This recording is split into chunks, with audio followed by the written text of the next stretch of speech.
So here we go. Three, Okay. 2, 1.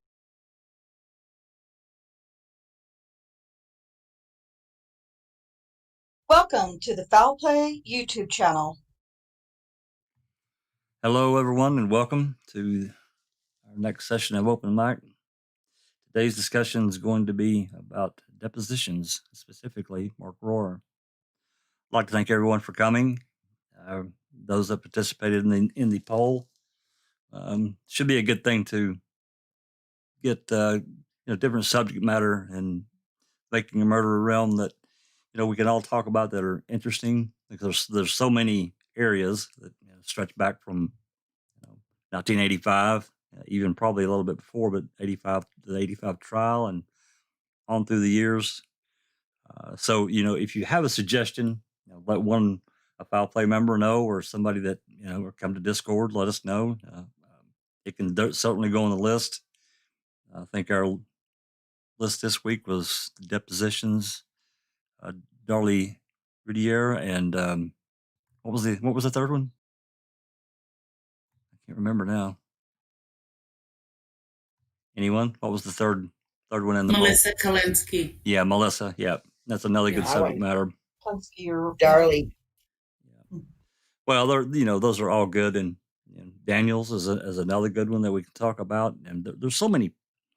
We can pick a prosecutor and pick them apart, and to add to that, it doesn't have to be a single subject live. We can talk about more than one thing. So the depositions, though, are they're for those that have read them, you get a sense of so many people, because for those that don't understand, the depositions occurred after Peg Lockenschlauer had ordered an investigation to the Manitowoc Sheriff's Department to see if there's any wrongdoing and so forth and so on.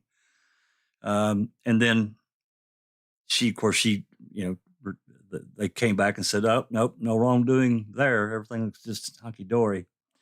Well, then when Steve, he got Glenn and Kelly as his lawyers, they filed a lawsuit in October of 2004, and they got access to all of the reports that these agents had turned in to these people that had been interviewed throughout. So, they're going in armed with agents going to these other people within, Mark Rohrer, Tom Fallon. There's just so many that got that they talked to, and so they had these reports that got turned into the DOJ to do these depositions, and really put them on the spot.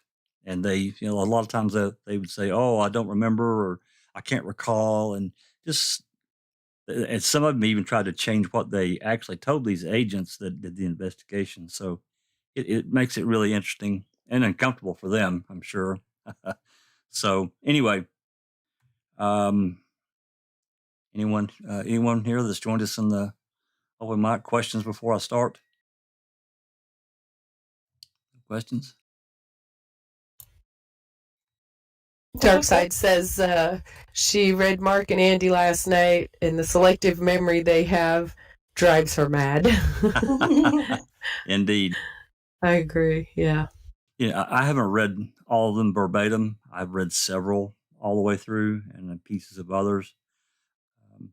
And as much as it pains me to say this, one of the ones that really interested me, because Big Jeff and I did a live on with Linda several months ago, and part of that was included Tom Fallon's deposition, and he didn't really do that. He pretty much answered straight. He didn't really shy away too much. There were probably a few places, he did that. But so, Rhonda, you have a question, comment?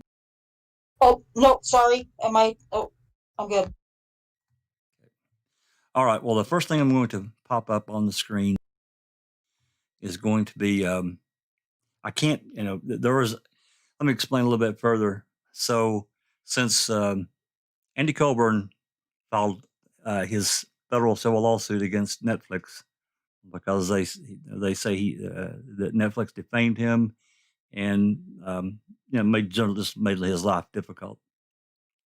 I'm not going to go into that one because that's not really what it's about. But what it is about is that this lawsuit, it's there were things, of course, turned in for exhibits from Netflix, different people.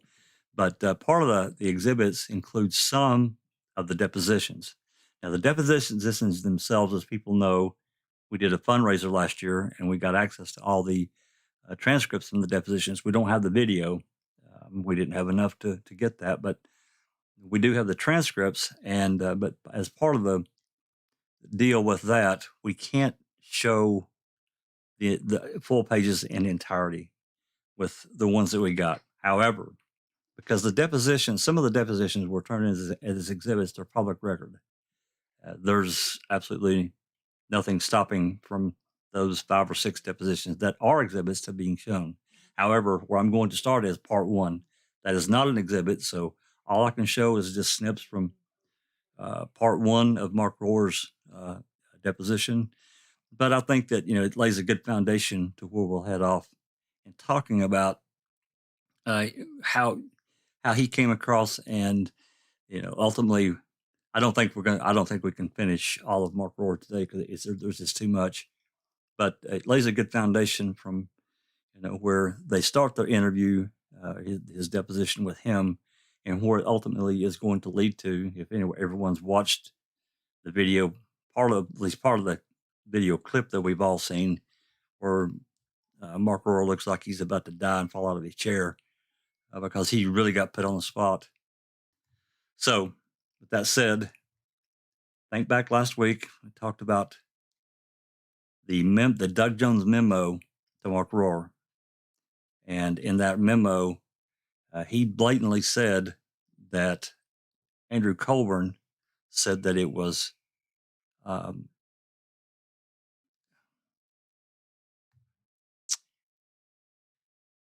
my mind just went blank. I apologize. The dark side is saying, I was surprised that Gregory Allen's code name was Sandman. She said, I thought of, really? Yeah, that's the name I was thinking Remind about. you of the beach, right? Remind you of the beach. Absolutely. But yeah, ultimately, we know that Gregory Allen is the one that did this crime, but the thing is that Doug Jones said that Andrew Colburn said that's who it was.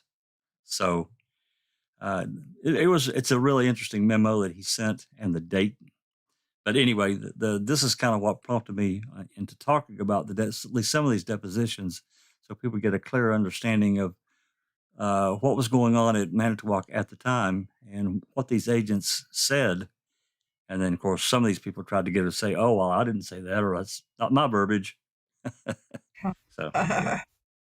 All right, I'm going to pop up on the screen. I'm going to pop up part 1, and we'll go Okay, through really quick, Jack, if I can just, Disco Yeah. Pervert asked the question, do you think the officers that were interviewed by MAM filmmakers then didn't sign the release, according to Buting, pulled out because of the deposition review of what the depositions revealed?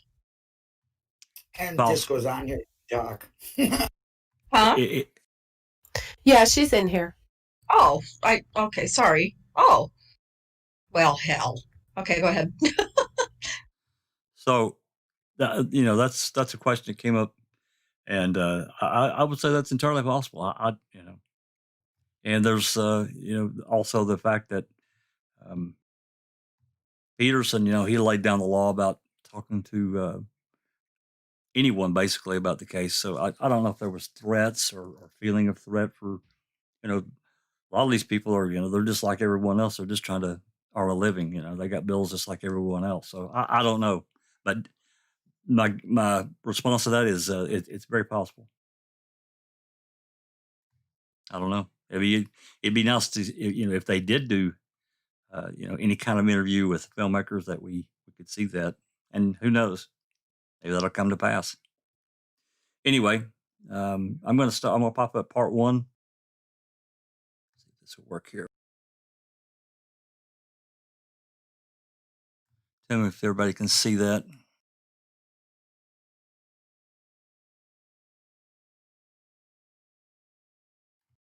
Should come in here. It's going to be a photo of Mark Rohrer in his first deposition. There it is. Okay, so this first deposition, he gave two. I need to explain that. He did give two depositions. This first one was on August 5th, 2005. What's interesting here also, something I wanted everyone to understand, and this is pretty much going to be pretty much every deposition, the list of lawyers. Of course, you can see Kelly and Glenn, and then this Claude Govelli. He's on behalf of Dennis Vogel and Manitowoc County. There's another lawyer. I don't remember where he's from. Amy Dole on behalf of Tom Kasork in Manitowoc County. This is the deposition that Mark Rohrer gave. So John Mayer on behalf of Tom Kasork. And you got James McCambridge here on behalf of Mark Rohrer. So he had his own lawyer. He was from the Department of Justice. They're defending him. And it's also interesting that Steve and Jody were also present, pretty much, as far as I know, at every deposition. That's also interesting. So basically, you got a room full of lawyers talking to people, and it's interesting also that a lot of these lawyers, especially that not Glenn and Kelly, but these other lawyers that may not have anything to do with a witness that's talking, they would still object, but they don't really have any basis, but grounds to object. Only the lawyer. This is not a courtroom, but it's still sworn testimony, and it can be used in if a deposition or if a lawsuit goes forward to trial beyond the deposition, if there's no settlement reached, then these words, what they say can be used in trial because it's sworn testimony. So everyone understands that. There's no judge here. It's just lawyers, but it's still a legally sworn that kind of thing. So, all right, here we go. I picked out certain snippets just kind of throughout. I think this first deposition is like total of the deposition itself is probably 60 something pages. There are a lot of indexing and stuff, so it makes it the total thing about 72 pages, but there's a lot of things in there that's not actually anyone talking. So I'll just read through, and I told everyone I don't want this to become a reading session, but some of it I'm going to have to read because I don't know if everybody can see that clearly. But question. Now let me come back. Let me get these boxes off the table for a moment. So when they first started this first deposition, Mark Rohrer brought in he brought in multiple boxes of. He was given a subpoena and asked to provide information about various things. A lot of it really is driving towards Gregory Allen. So he was asked to provide all kinds of information. So they brought him and his lawyers brought a bunch of boxes of stuff into the deposition. So here we go. Let me invite your attention to paragraph 2 of the attachment, which this is again the subpoena that he got. What I think of as the Gregory Allen files paragraph. Do you understand from your earlier testimony that there are documents that relate to Mr. Allen that may be spread among the boxes that you've identified as exhibits 95 through 99, but that are not segregated and identified as Mr. Allen's prosecution files? Rohrer says that's correct. Also understand that, of course, Greg Allen is here we are in 2005.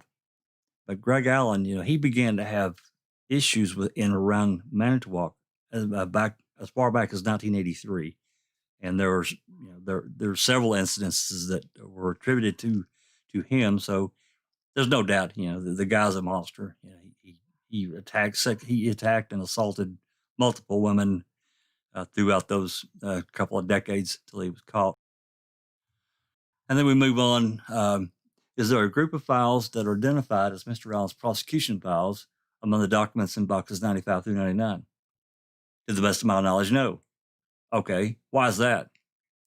Because our files are stored in various places, files that have been destroyed since this time period.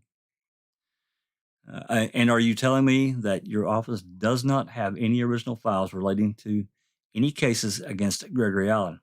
And this becomes another point in this whole thing, because what they do in the prosecution's office, at least in Manitowoc County at the time, they have in the office, they have open files in one section and closed files in another section. And that I may have captured that. I don't think I got that in one of these screenshots that I took, but basically, once files that are closed reach a certain age and they run out of room from, a file that's in the open category gets closed and gets moved over, they take a section of these closed files and they box them up, and they have a couple of other places that they take these and store them for long-term storage. And as we go through, you'll kind of get an idea of where these go and kind of how this kind of shakes out. And it's interesting also who controls these files, or at least has access to them. I just said that, okay, that is, your office does not possess such files. To the best of my knowledge, no. So basically, he's wanting files from Gregory Allen, and he wanted to know if there was anything in the office, right when they were interviewing him in August of 2005, files from Gregory Allen. He says no. So, okay, let's move on. Coming back to paragraphs relating to the Gregory Allen, 2 and 4 in the attachment, did your office have at any time, to your knowledge, files for cases concerning Gregory Allen?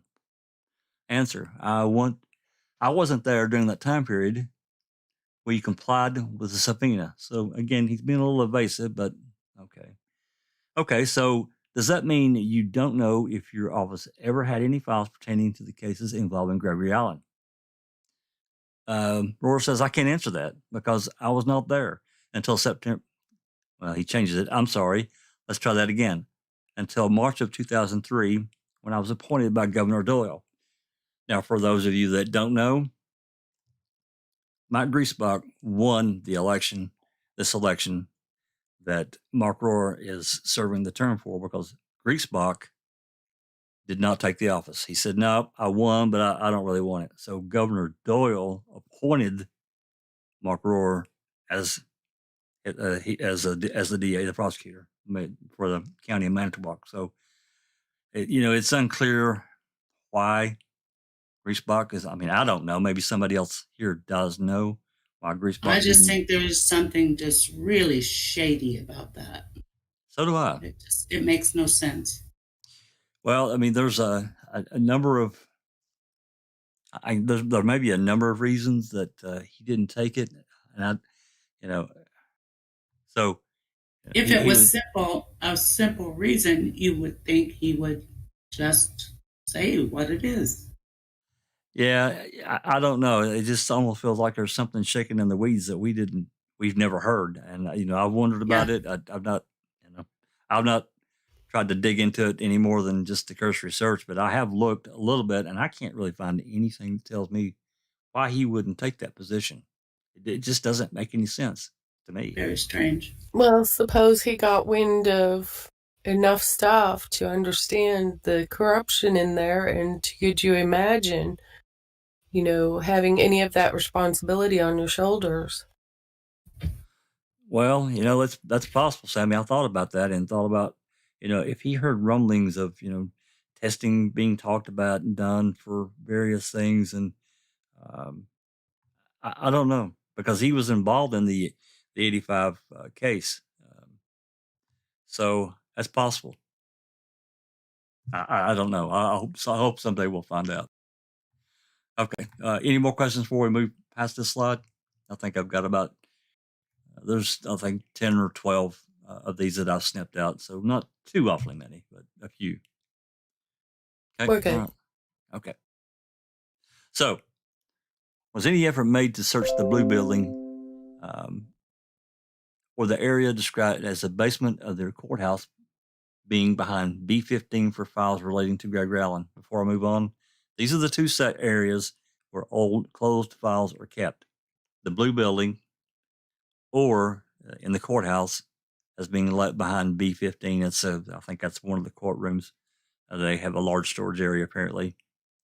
So he's asking if these efforts were that there was a search effort for these files. Rohrer says yes. Okay, who did that? And can you describe it, please? This is where another thing that it's really interesting to me anyway. He replies, Linda Dueno Duffick is the person who searched, if I may call it, the blue building for the older files with Mr. Allen. And I personally went downstairs to look for that traffic file involving Mr. Avery and did not locate it. So, in part of that subpoena, these civil lawyers are looking for files, any file for Gregory Allen from the past. So, how would you attempt to find those files from 1983 that were generated by your office? Again, it depends. Okay, tell me what it depends on and how you do it.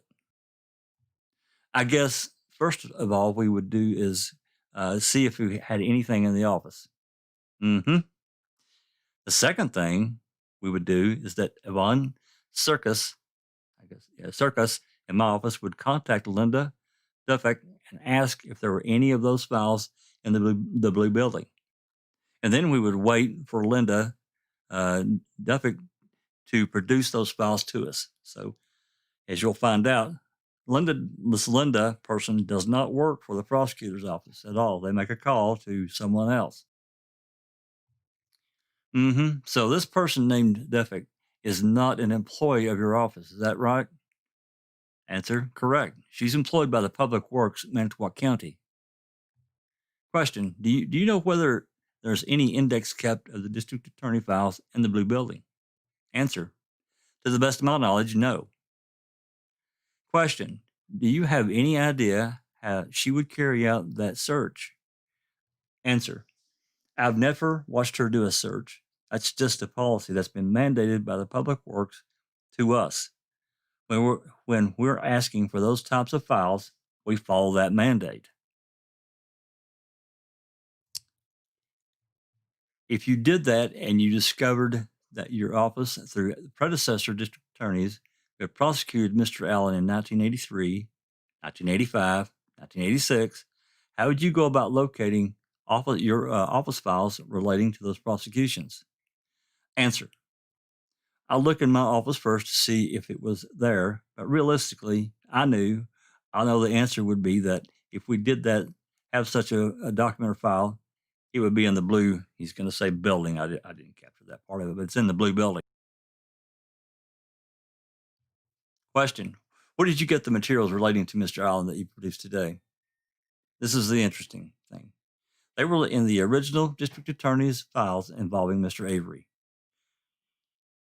We'll talk about this. Also, there may have been materials, I'm not sure 100%, from the DOJ as well. So this is I think this is the last thought I have for this. Why were Mr. Allen's files in Stephen Avery's file? Anyone? Question? That's a question to everyone. Because they knew.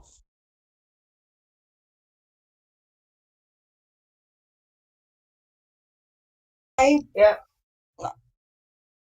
I'm just thinking it was just a way of maybe causing some confusion and distraction, and that's not, we didn't mean to do that. This is supposed to be here, and why is that? Then they can all play dumb, like, how did that happen, or why did that happen? I don't know. Well, this goes back to, I can't think of the guy that was there before, Rohrer. I did read it, but I can't remember his name. And then, but this goes back to really Vogel in my opinion. Right? I mean, because I mean, I don't know. To me, this is almost an attempt to maybe not necessarily hide the Allen's file, but I don't know. I just don't understand why his file would have been kept in with Avery's file. So it's really kind of if they go search for it, they're never going to find it because it's, specifically, they're probably, or they may not find it. They found it here, obviously, but I don't know. I just get a feeling that there's something else. And he also talked about in this part one about files being destroyed at a certain point. And again, I don't really understand that. I guess if you have a case that's many years old, decades and decades, it goes back to way back. Yeah, I guess I can see a need to say, this person's dead, their family's gone, sentence was served, or whatever, nothing happened. Yeah, okay, I can see getting rid of the file to save on storage space. But clearly, Allen's in prison at this point. He got caught in 95 or 96 and was convicted. He was in prison. Why his file would be in with Avery's, I don't know. It just doesn't make sense to me. I have a question in here from the chat. Donna said a lot of legal stuff in the UK is on microfiche paperwork. Don't they do it in the US? Or is everything kept in boxes? And I know some time ago, I've had friends that worked in a place where they did the microfiche, but theirs was mostly medical stuff. So I'm not really for sure to what extent that's used here or if and when it was used. Well, in talking and going through this, I mean, they may be doing it now, but in talking with this deposition here, that's not what they did in Manitowoc. Everything was paper, and then it got stored in, I guess, if files of a certain age, they went downstairs to this first section, and then when that space became, they needed space there, those older files got moved over to this blue building, which had the much older files. So, again, this person, Linda, that's another thing, that this mandate that the public works people are in charge of storage of criminal and civil files. I don't know. I don't really understand how that all came about. To me, it's the prosecutor's office should be in charge of that. It should be theirs to manage, even if it was somebody in the office that was in control of that, because now you have all these criminal cases that are in charge of the public works. I don't really understand it. I don't agree with it either. So anyway, any more questions? I apologize we couldn't really show more of part one because I mean, really, part one, there's not a huge amount in it that is like revealing. This was kind of revealing, and how it shook out that they found Allen's file within Stephen Avery's file, which we all knew it, but to see it here in the deposition is just, I don't know, just kind of was odd to me. There were quite a few arguments that I didn't capture. These various lawyers, they jump up and down, and I object. He can't answer that. And Kelly or Glenn, I'd say, yeah, you can answer. Go ahead. Yeah, what do you mean it's okay? You say you can't just say it's okay. And there was one question, I don't recall it, that they refused to let Rohrer answer because they thought that he would inculpate himself into something, and that's not really what the civil lawyers were after anyway. So they dropped it. Anyway, Jack. Yep. I just want to say that there is a possibility that Bogle was in some way compromised by Kasurik, where he was kind of forced to go with Stephen. But he knew it was Allen, so he left a little something there. A breadcrumb? Clue. Yeah.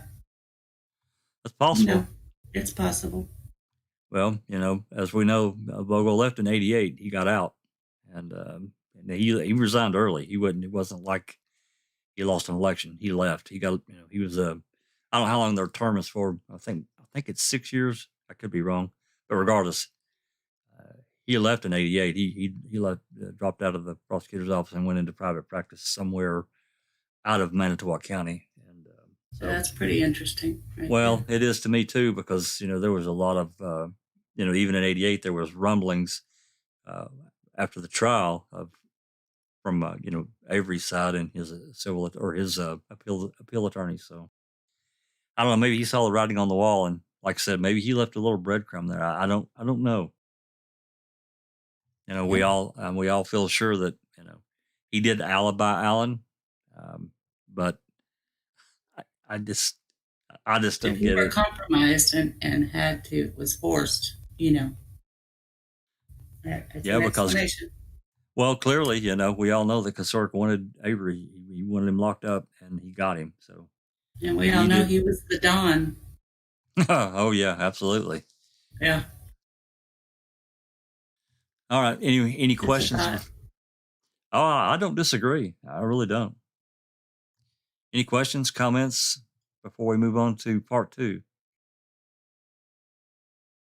Part two is going to be a little more in depth. I'm not going to attempt to get through all of it because there's just too much. Well, I'm actually going to show that actual deposition so we can go through it, not line by line, not doing that, but in a more in-depth kind of way, because they called him back for his second part for a reason. And like I said, Glenn and Kelly, they had a lot of information at their from these Amy Lehman and um, the other agent, I can't remember her name, that did the investigation, and they had their Debbie reports. Strauss. Thank you. And You they did forgot Deb Strauss? Sorry. Yeah, I know. My mind's just. Or you just can't Yeah. get her name in your mouth. I think I tried to make it fall out. She's a real piece of something. And with their original investigation, they had their reports, so they went in armed with a lot of information at the outset. I don't know if, I'm sure that people weren't thinking at the time, when they did these interviews with Amy and Deb, that that there's going to be a civil lawsuit. I'm sure they weren't thinking that, or probably their answers would have been far different. So anyway, okay, I'm going to open up part two here.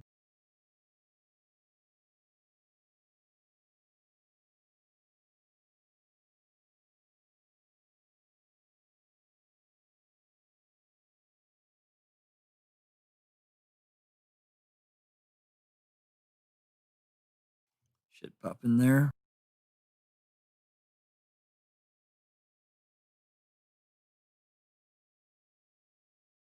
There does seem to be over the course of you discussing this, people discussing how the evidence is handled and how convenient it is that things are kept in boxes so they're easily lost or destroyed or things like that. I just thought I'd throw that in there. Well, yeah, it just kind of shakes out, as you're walking, and shakes out of the pockets and gets lost along the side of the road. Yeah, it is. And Jasnaz just asked, did Andy did a report? ? Yes. Andrew Andy Colbert. Yeah, he did give a deposition, and it is one of the ones that are publicly available, along with Link and Peterson. There's several there. There's like 6, I think, that are part of the exhibits in the lawsuit, so they're public record. So as we see, he gets called back September 22nd,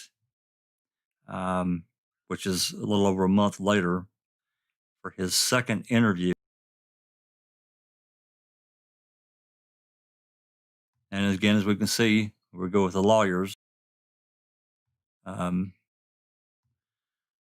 The Timothy Bascom that we saw earlier, he's there on the behalf of Manitowoc County. Then here's a lawyer from this firm for Kasork. And then another lawyer for Kasork. And then this James Cambridge from the DOJ. on behalf of Mark Rohrer. And I guess Jody wasn't at the part two. And then, we go into discussing the second part. Again, I think there's going to be a lot of questions that I'm not going to, we'll get as far as we get. And what I'm going to do, I'm going to read certain sections and then we're going to break. Again, I don't want this to become like a reading session, but we kind of have to get through it so everyone kind of understands. So bear with me. So anyway, we'll start out. Good morning, Mr. Rohrer. Good morning. Would you tell me your age, please? I'm 40 years old. And when did you finish law school? I apologize for being accurate. I don't know what that's all about, but I believe it was 2002 I graduated in January. All right. I'm sorry, 1992. I don't know how he got a decade wrong, but whatever. He's clearly apparently nervous right out of the gate. What law school did you attend? Thomas Cooley Law School in Lansing, Michigan. Oh, dear God, that's too close to me. Sorry. That's 40 minutes for me. That's 40 minutes for me, okay? Anyway, and you took office in March of 2003 as the district attorney of Manitowoc County. Is that right? Yes, I did. And you were appointed by Governor Doyle. In that position? Answer: yes, I was. Question: would you tell me the positions that you held between the time you graduated from law school and March of 2003 as a lawyer? And if you can do it, just put them in order from 92 up through March of 03. Answer: I was an associate attorney for the law firm of Winter, Fox, and Stangl. The name of the law firm prior to that was Olson, Winter, and Fox, and that's in Two Rivers, Wisconsin. And throughout this time period, is that the only employment? Yes. Question: and during that time period of employment as an associate attorney, did you specialize in any particular areas of the law? No. Question: did you practice criminal law at all? Answer: yes. Question: what kind of work did you do in criminal law? Answer: any type of criminal law that came into the office generally was assigned to me. I took public defender appointments. I did felonies and misdemeanors and traffic. Question: do you know who your immediate predecessor in office was as the district attorney in Manitowoc County? Answer: yes. Who was that? Answer: Jim Fitzgerald. Yeah, I couldn't remember his name. So he took it over from Fitzgerald when Griesbach defeated Fitzgerald in the election. Then obviously Griesbach refused the position. Rohrer got appointed by then Governor Jim Doyle. And do you know about how long he had served in that position? Answer: not the precise time, no. Question: approximately? Answer: rough estimate, at least 15 years. So we're covering a pretty long time stretch there. Question: and do you know who his predecessor was? Answer: I believe it was Elma Anderson. Question: and do you know how long Elma Anderson served in as the district attorney? Answer: no. And Elma's predecessor, who was who? Answer: I'm not certain, but I believe it was Dennis Vogel. Question: okay. In the course of your practice, an associate attorney at your law firm, did you have an occasion to be on the other side from the district attorney's office in Manitowoc County in various cases? Answer: can you please, what do you mean by other side? He's being evasive here. He's basically asking him, did you face off in court? Well, he eventually says yes. Can you approximate the number of times that occurred? He says no. Okay, and can you fix a range? I cannot. Again, he's been evasive. Question: would you say it was more than 100 cases? Answer: yes. So he faced off against Fitzgerald and over 100 times in court. So, were you ever involved in cases in which Jim Fitzgerald himself personally was on the other side from you? Answer, yes. Question, prior to taking office as district attorney of Manitowoc County, did you ever have any discussions with Fitzgerald about the Stephen Avery case? This is a little interesting here. No. Have you ever have any discussions of any kind with Jim Fitzgerald prior to your taking office in March of 03 about Gregory Allen? Answer, no. Question, how did you first become aware of the DNA results that exonerated Stephen Avery with respect to the sexual assault of Penny Bergenstein and inculpated Gregory Allen? Answer, I found out about the results from a phone call. Question, from who? Answer, the crime lab in Madison. Question, do you remember who the person was that called you? Answer, no, I do not. Question, and what were you told as best as you can recall it? Answer, the conversation basically, I don't recall all of the details, but she informed me that the DNA results came back to Gregory Allen and on the samples that they had tested. Question, and not to Stephen Avery. Answer, that was not discussed at the time from my recollection. Question, at the time that you were contacted by the crime lab, did you have an awareness that this testing was pending, or was that a new subject to you? I was aware of it. Question, how were you aware of it? Answer, Jim Fitzgerald told me about it that before he left office. That's interesting because now remember, he took office in March of 03. Question, on one occasion or more than one occasion? Answer, I believe it was on one occasion from my recollection. Question, and was it a discussion that took place between the two of you? Answer, yes. Question, was it part of the briefing where he was bringing you up to speed on various cases, or was it just relating to this particular case? Answer, I don't recall. It was just one of those things that mentioned during a conversation that we had. Question, okay, was anyone else present for the conversation? Answer, no. Question, prior to that conversation, had you ever discussed the Stephen Avery case with Jim Fitzgerald? Answer, no. Tell me everything you can remember about what Fitzgerald told you. He just told me that there, from my recollection, that there was testing being done. He pointed where the file was in the office, and that was it. What was the file to which he pointed? Answer, the Stephen Avery file. Question, to prior testimony, you marked and identified in dialogue with my colleague, Stephen Glenn, 5 boxes of materials, exhibits 95 through 99. Do you recall that? Yes, I do. Question, the file that you just referred to, the Stephen Avery file, is that part of those exhibits as far as you know? Yes, to the best of my knowledge. Okay. At what time had the discussion with Jim Fitzgerald?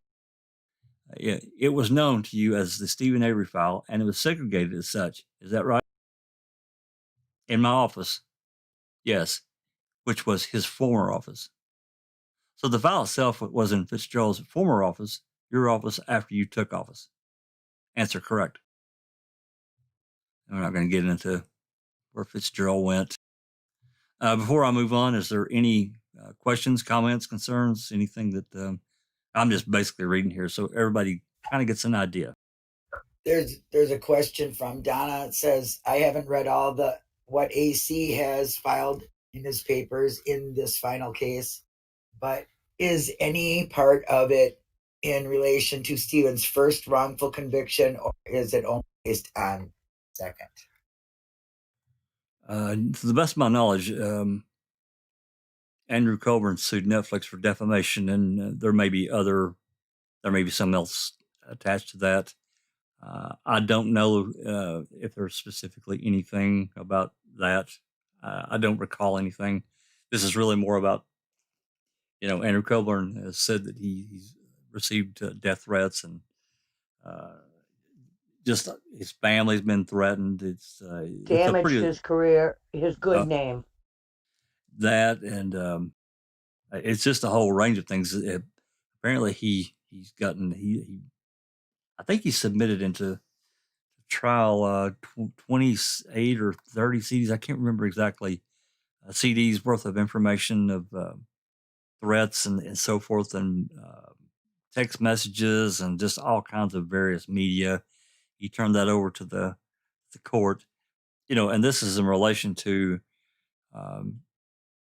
there being when the filmmakers um, edited part of the court proceedings for making a murder for dramatic effect or whatever, a creative leap. You call it whatever you want, but he says this made him look bad. I think what he said is they ask a question, and instead of giving the appropriate answer that he gave to the question, they took an answer from a different question and put it as the answer to the question that was being shown. So it was deceptive. Yeah, I mean, yeah, they jockeyed some things around, and there's an answer delay, and but as we all know, ultimately it had no effect on the trial. It has nothing to do legally. This is a dramatic thing that the filmmakers chose to do. I don't necessarily agree with it. I think a lot of people probably don't either, because the truth is that there were certain actions that AC seemed to have taken that it didn't look good for him at all. I mean, Actually, I think that part of his lawsuit was dismissed because of the statute of limitations, and that has more to do with MAM 2. You may be right. I'm not as up to speed on his actual lawsuit as probably many other people. Yeah, you're correct, Susan. So, as we all, most people know, it's been turned over. The judge. The judge that was in charge. He encouraged both parties to come to a settlement. Now, of course, that's pretty standard in civil suits. It's nothing unusual about a judge suggesting that at all. Nothing at all. So a lot of people read into that more than they should, in my opinion. I think, though, that that's just normal. Anyway, apparently Judge Duffin has been assigned as mediator, the same Judge Duffin that wrote the 91-page brief, brilliant brief in Brendan Dassey's case. He has been assigned to mediate. So personally, I haven't said it yet. I've said it before. I hope they don't settle. I think it needs to go. I think it needs to be heard in front of a judge, and I think a jury needs to decide if Netflix really, did anything creatively incorrect. Yeah, did it kind of make? Did it kind of shine a spotlight on Andy? Yeah, it did. But at the same time, it changed nothing. It didn't change anything.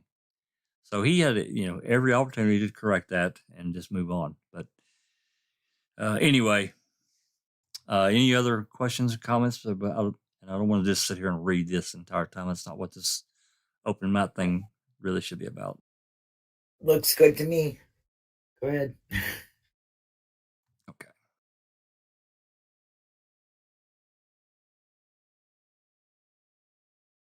Okay, let's move on here. Yeah, he's talking about where Fitzgerald went. Rohrer is. He doesn't know. I guess apparently he served in other DA offices as whatever, various flunky or ADA or something. Yeah, that's what he's done. He doesn't know what he's doing right now.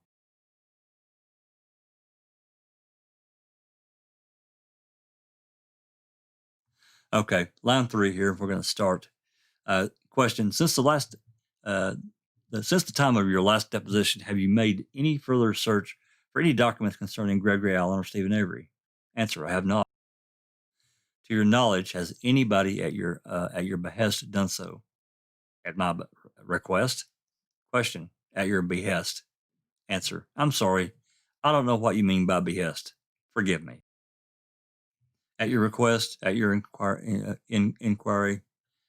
Anyway, he says no. Question: After you received the phone call from the crime lab telling you that the results had came back that Gregory Allen was inculpated at in the sexual assault of Ms. Bernstein. Who was the first person that you then spoke with? Answer: well, to be precise, what the phone call was that the hair samples were Gregory Allen's. That's what I was told on the phone. Question: okay, what did you do? Who's the first person that you talked to? Answer: Mike Griesbach. Question: where? Answer: in my office. Question: anybody else there? Answer: at that time, no. Question: how long did that conversation last?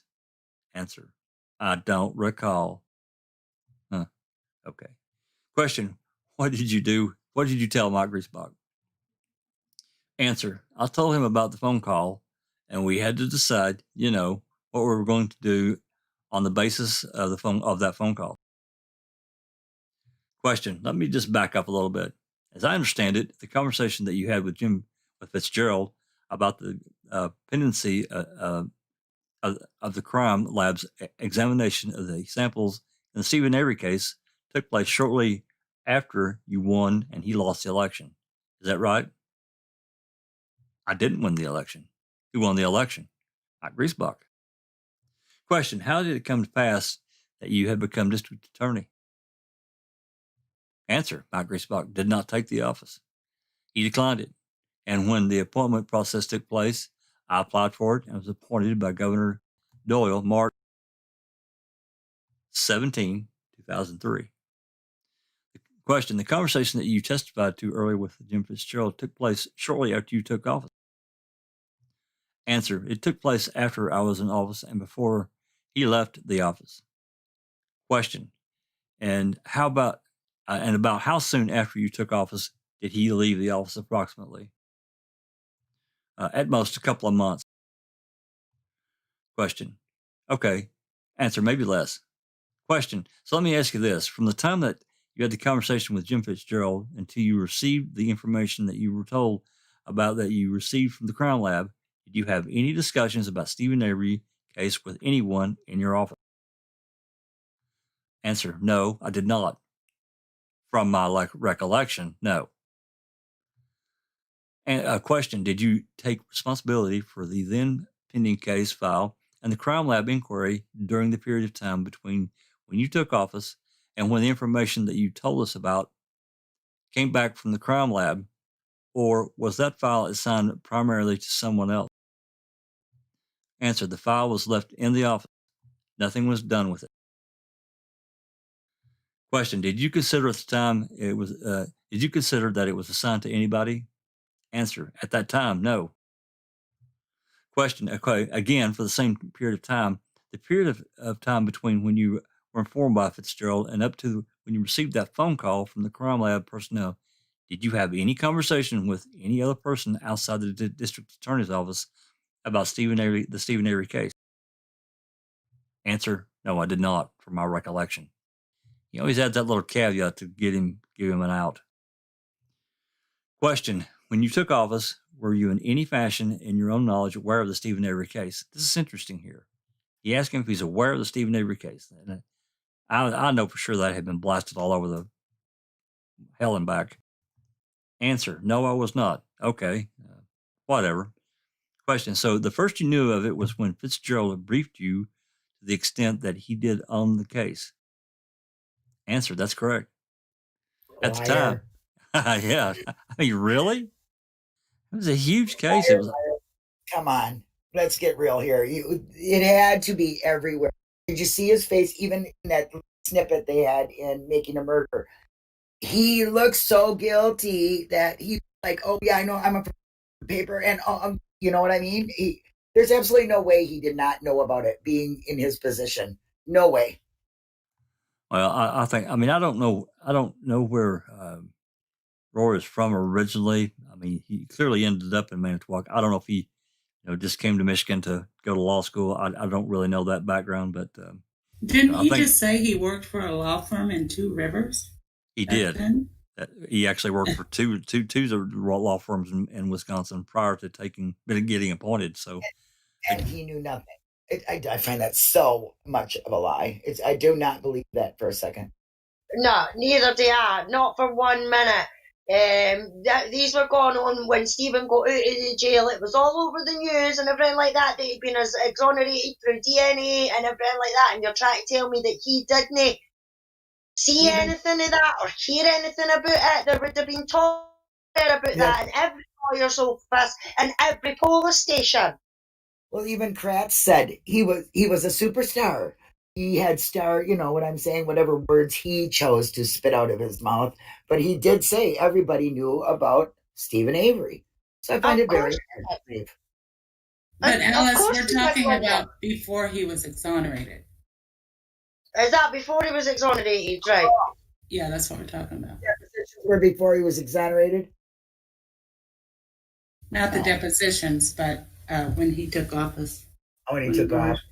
I understand, but still, yeah, I don't believe that I really don't believe that he didn't know about Stephen. I don't. I think that they all knew about it.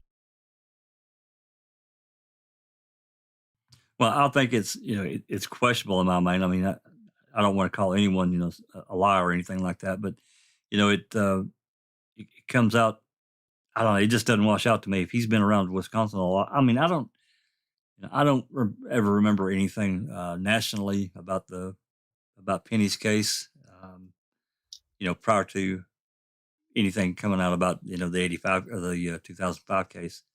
Obviously that got blasted all national, worldwide, but I don't ever remember. But if you lived in Wisconsin, they were a prominent family in that county. And yeah, it was they showed the news that said, well, a Two Rivers man was arrested for the assault on, and he's a lawyer. They get that stuff. They get all that stuff, they figure it out. I mean, they get that stuff. Who's in jail, who's been arrested. I don't believe that he didn't know anything about it. Yeah, it just comes across as just fishy as hell to me.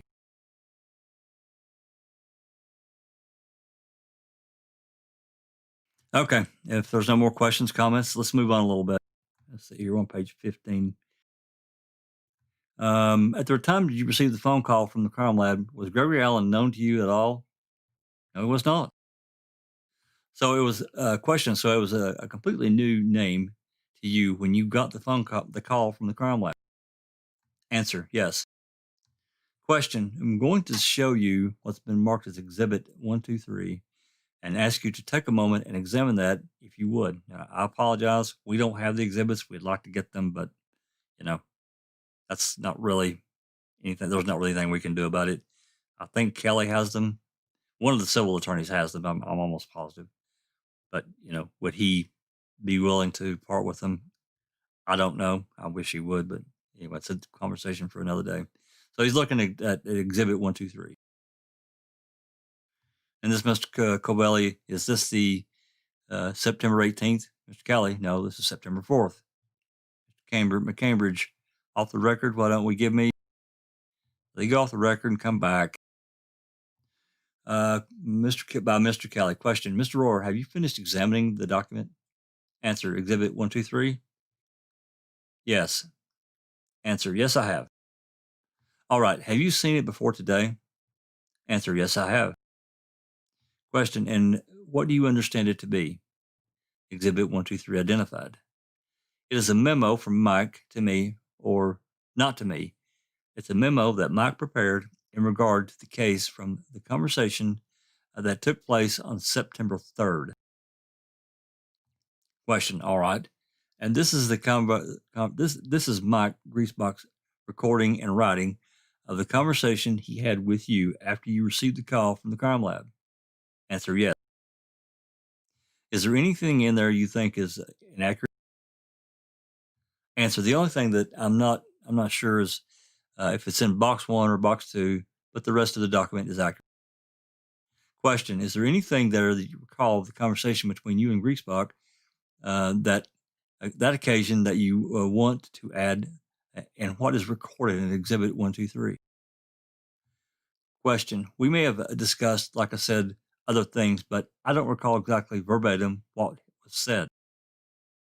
Question: okay, he refers to the fact that you are on CCAP. You see that? Yes. Question, for the record, what is CCAP? Answer, it's basically a circuit court access program that we can do for criminal background checks for people who have been charged with and convicted with crimes throughout the state. Question, when on the occasion referred to Exhibit 123, you were on CCAP, were you looking for information about Gregory Allen? Answer, yes. Question, do you recall what you found? Answer, his date of birth. I may have found other things. I can't recall about his record. That's about all I can recall at this time. Question, all right, at the time on this occasion, September 3rd, when you and Mike talked, did you talk at all about wanting to find any further information that might be in the district attorney's files about Gregory Allen? Answer, no, we did not. He remembered that right away.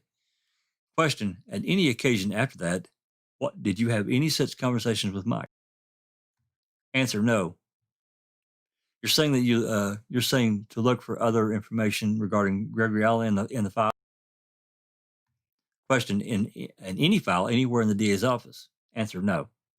To your knowledge, did Mike Griesbach make any effort to find further information concerning Gregory Allen in the files of the district attorney's office than the document that's been identified in Exhibit 123? Answer, I can't say what he did on his own. Question, you don't know? Answer, none at my direction. Question, do you know whether or not it was in your direction if he made any such effort? Answer, he did not make such an effort at my direction. Question, okay. But what I'm asking for is whether or not he made it at your direction. Do you have any knowledge that he made it? Answer, no. Question, okay, after this conversation with you and Mike, sorry about that, you and Mike Griesbach, to whom did you speak next about that you had found out from the crime lab? My recollection is Gail Prost was then brought into my office.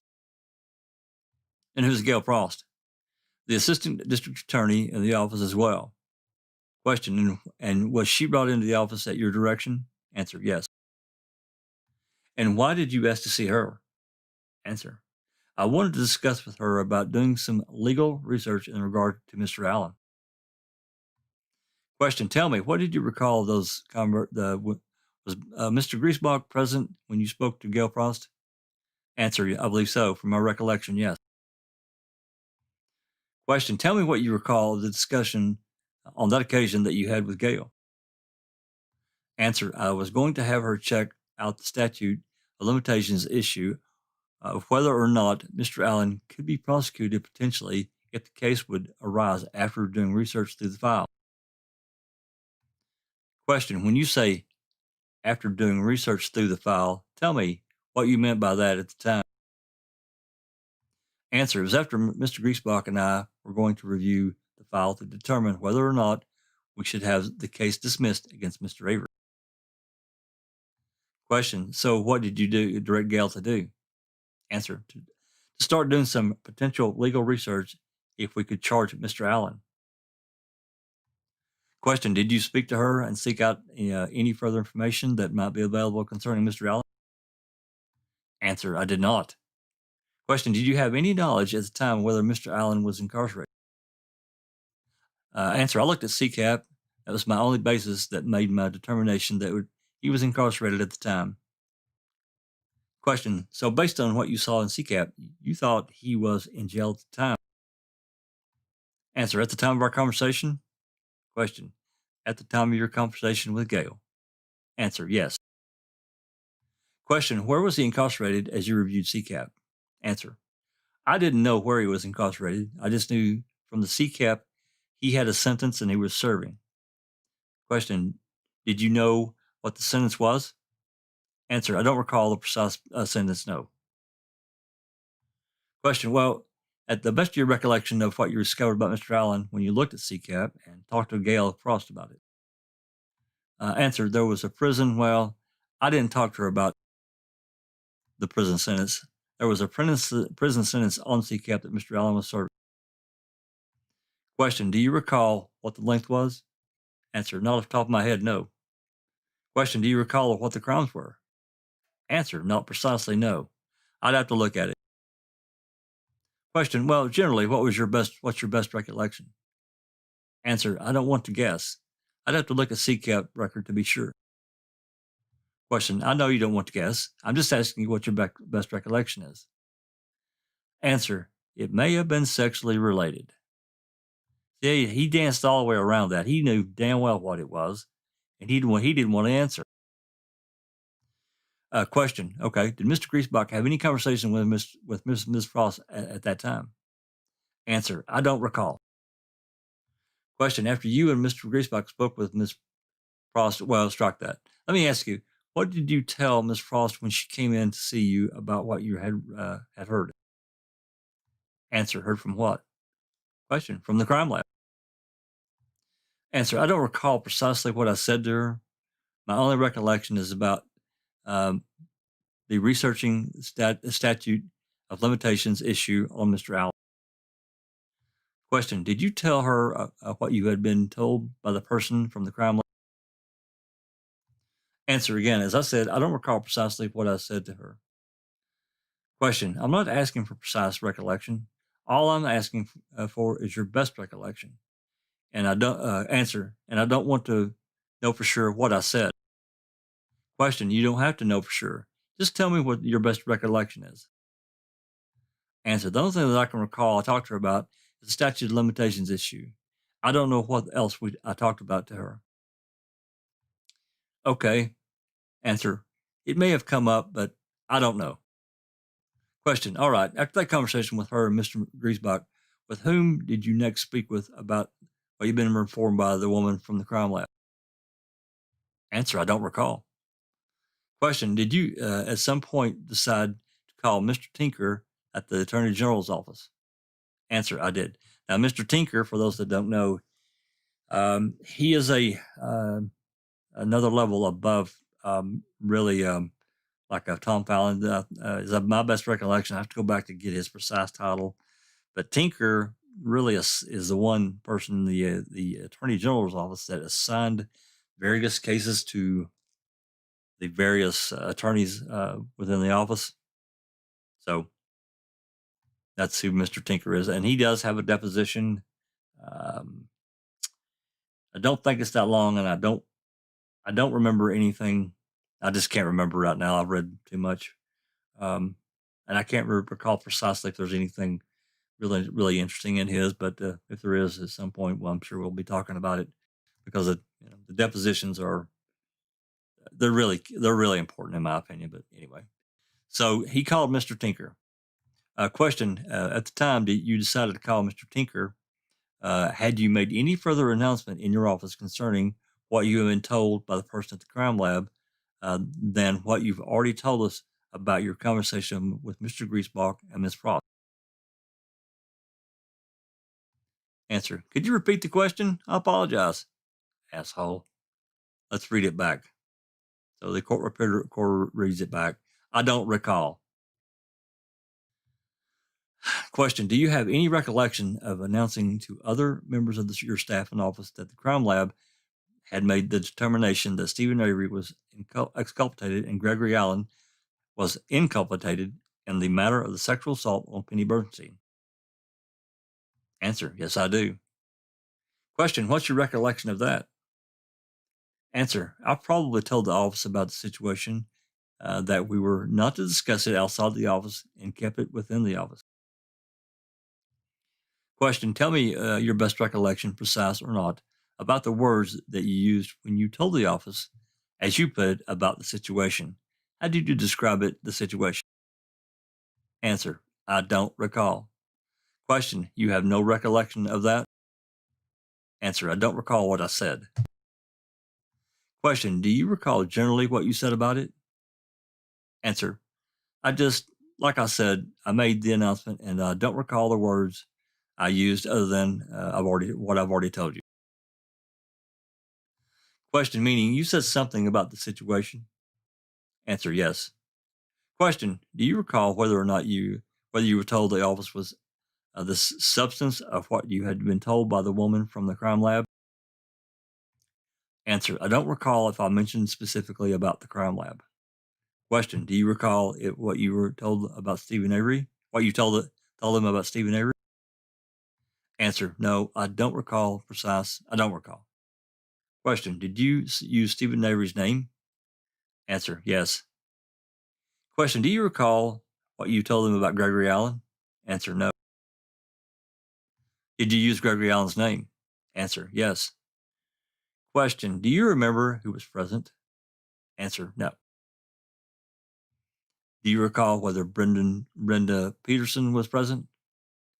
I don't recall, but she would have been notified. Brenda Peterson works in the office. She was also deposed. Question: who would have? Would have been? Yes. By you? Yes. So basically, he's saying if she wasn't there, he would have. That Rohrer would have told her anyway. Notified on the occasion, making an announcement to a group of people notified separately. Answer: I don't recall if I did it individually or as a group. Question: all right. Do you recall whether Beverly Bedker was present? Answer: she was made aware of it. Question: do you recall whether she was made aware of it by you? Answer: yes. Question: do you recall whether it was in a group of people or separately? Answer: I don't recall. Do you recall whether it was Miss Mertens was made aware of it? Answer: no, not for me. I don't know who that is. So, question: do you recall whether independently of you, Mr. Griesbach, made anybody in the office aware of it? Answer: not that I'm aware of. No. Okay.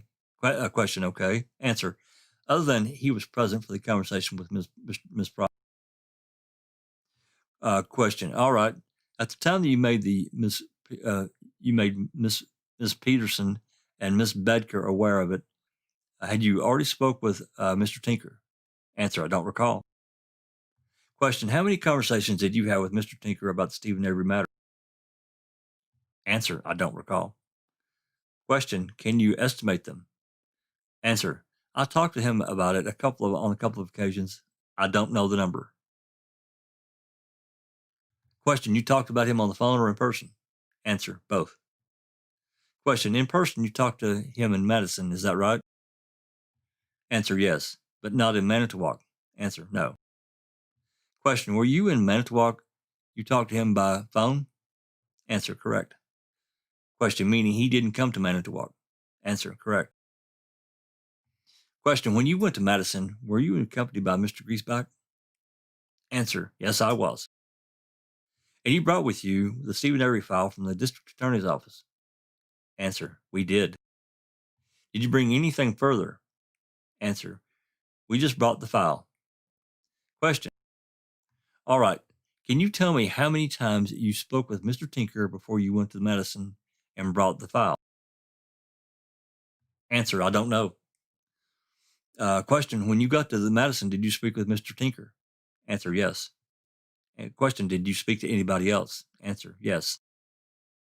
Question: who? Answer: we met with a meeting with the Attorney General, Peg Lawton Slaughter. Various other assistant attorney generals were present. Don't know all of their names. DCI investigators were present. And I apologize for butchering Peg's name, but Lawton Schlager, I guess is the correct pronunciation. So him and Griesbach have traveled now to Madison to meet with Mr. Tinker and Peg and various other people within the office. And he's pretty. At this point, I'm sure he's pretty concerned about everything. So when they made this trip, and as we'll get more into it, you find out that Rohrer was the one that wanted an investigation or some kind of something within the office to find out what was going on. Back in the day. So anyway, question before I move on. I've read several pages here, and again, I don't really want this to become a complete reading session. It's supposed to be open mic, and I'm the only one talking, so I'm going to need to stop here. Questions, comments, concerns?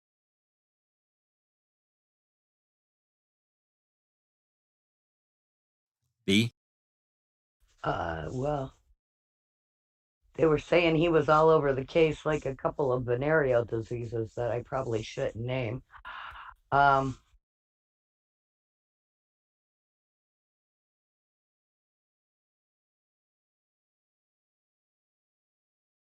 Eric Banana Man's in the house. He's glad we're doing this.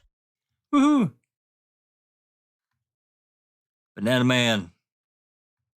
Welcome. A lot of welcome. talk of snow and cold. Yeah, they don't recall. I told Yeah, you. I think I actually was talking to Rhonda a little bit last night. I said he's one of these guys that another one of those I can't recall. I don't recall. How many times did he say it there in like 4 or 5 pages? He had to say it, and he's been saying it really kind of throughout the entire thing. He's got memory lapses when it. The civil attorneys are trying to find out what he said and to who, and I think he's really being really evasive. I think he does know. I think he's a damn liar. But that's me. That's my opinion. I agree. And that was the general consensus in the chat too. There's one word that I am reminded of, and is disingenuous. I would have to completely agree with that word. None of the fact that their answers are required even seems to matter to them one little bit at all. Doesn't matter. They can just chalk it up as, oh, I don't recall.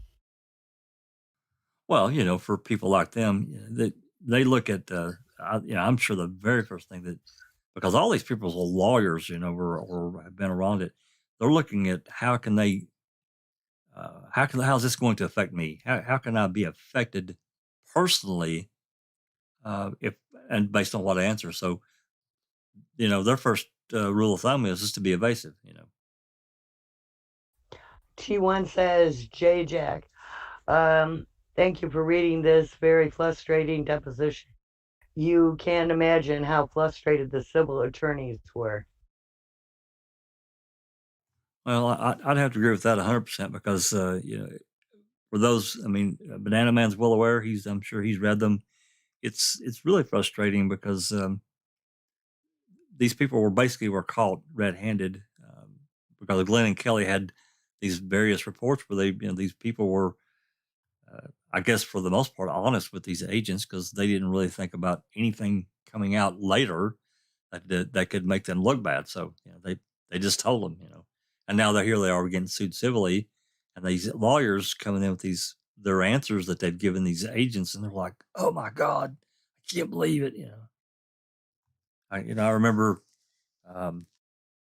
Judy Dvorak. She was one of the worst on the stand. The way she acted. I didn't say it this way, not my verbiage, and there are others too.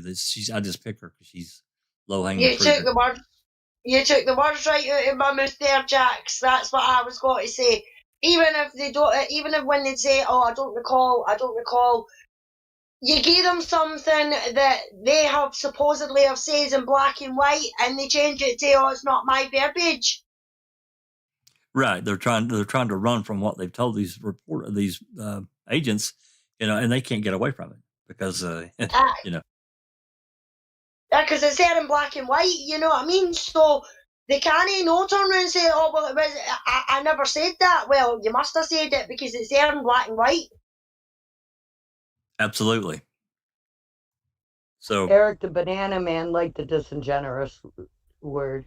Yeah, disingenuous. I have to agree. That's a great word. Sammy pretty well nailed that one. But that's the way he acts. He's being evasive. Rohrer's been evasive.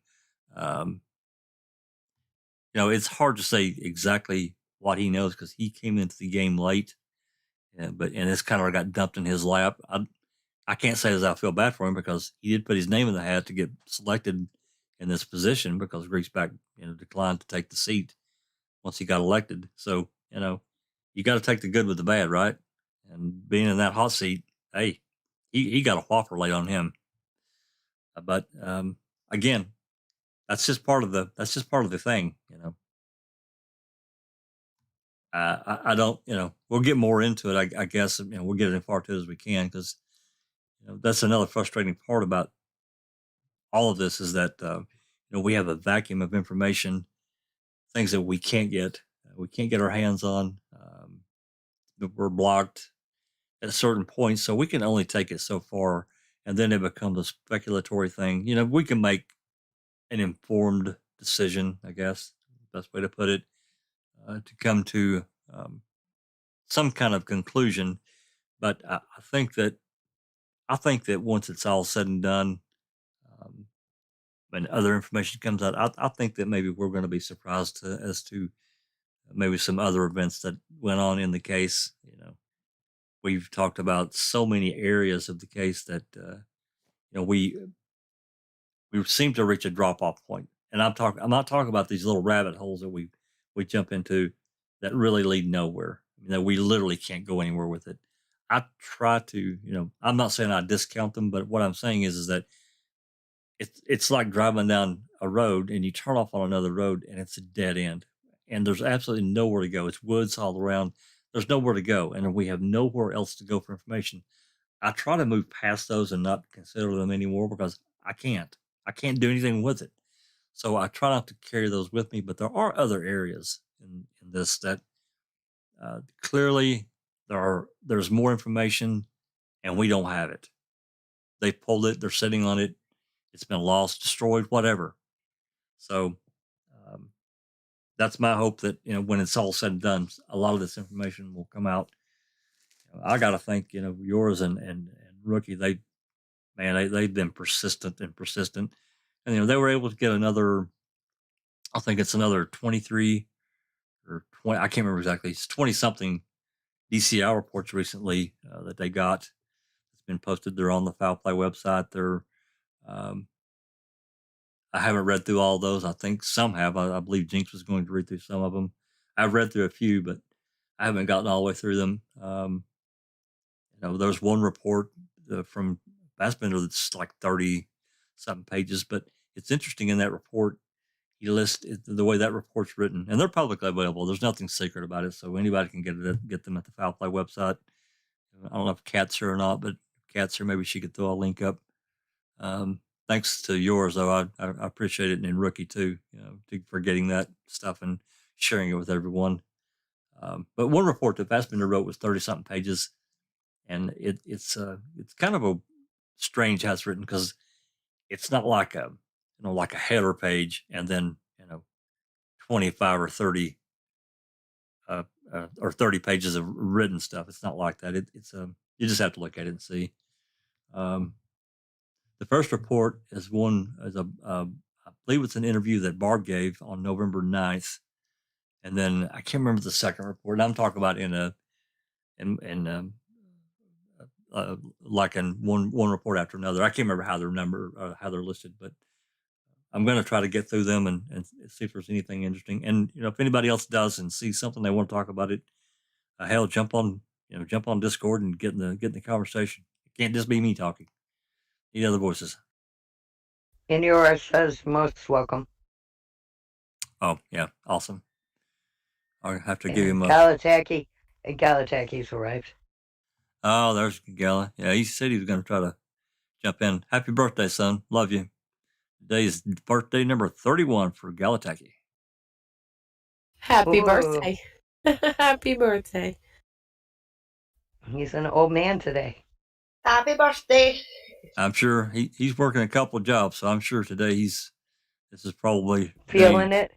Yeah, feeling that extra today's year. like day 25 or day 26 for him straight. So he's probably feeling it. He's not had a day off. Oh yeah. I remember those days when I was young and I would get one day off a month. That's no lie. Yep. Live your life while you can. Yep. I remember a section of time when he was young. He was probably, he's probably 10, 11 years old. In the place I worked at, we worked 7 days a week. It just seemed like forever, but I worked 51 days straight, and a lot of those were 12 and 16-hour days. I was done. I was cooked. And he'd come up this one supervisor, I was a manufacturing supervisor, and this one supervisor, he hated to work the weekend, but we got paid overtime, and it was really good money. And it was hard to pass up, you know. So anyway, this one supervisor, he didn't like to work it, and a lot of us would split up his time, but after almost 2 months, I was beat. I was literally beat to death. And here we come up on Tuesday of a week, and weekend's coming up, and we already knew there was going to have to be overtime for the weekend. There's going to have to be coverage. We didn't have enough supervisors, and he starts whining. He didn't want to work. He didn't want to work. I said, I'm not working this weekend. It's your weekend on the calendar. Deal with it.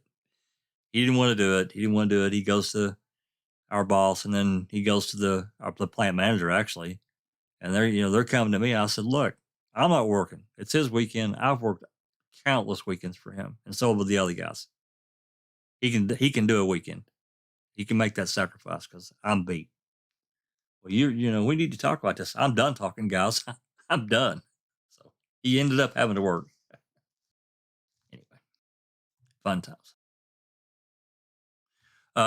Any questions? Before I move on and read some more? No, they're all greeting Galataki's for his birthday. He's a good man. He's a good kid.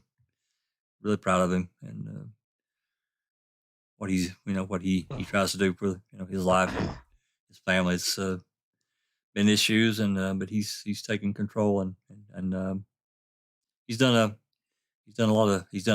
good thing, and can't be more proud of him. So anyway, I do want to mention that yours has posted a link to the DCI reports, and it says 290 reports FOIA'd. Oh, I didn't know it was that many. It's okay. It's a link to our site, so they're all there, I guess. Okay. Well, okay. Thank you, yours. I thought it was only a handful. Well, I said a handful. What I've got is like 23 or 25 reports. Woohoo! It's on the Foul Play site. Yeah, you better look back at our site. I will. I'll stuck in there and pulled it up. I wonder if that's the report he put on the Airtable.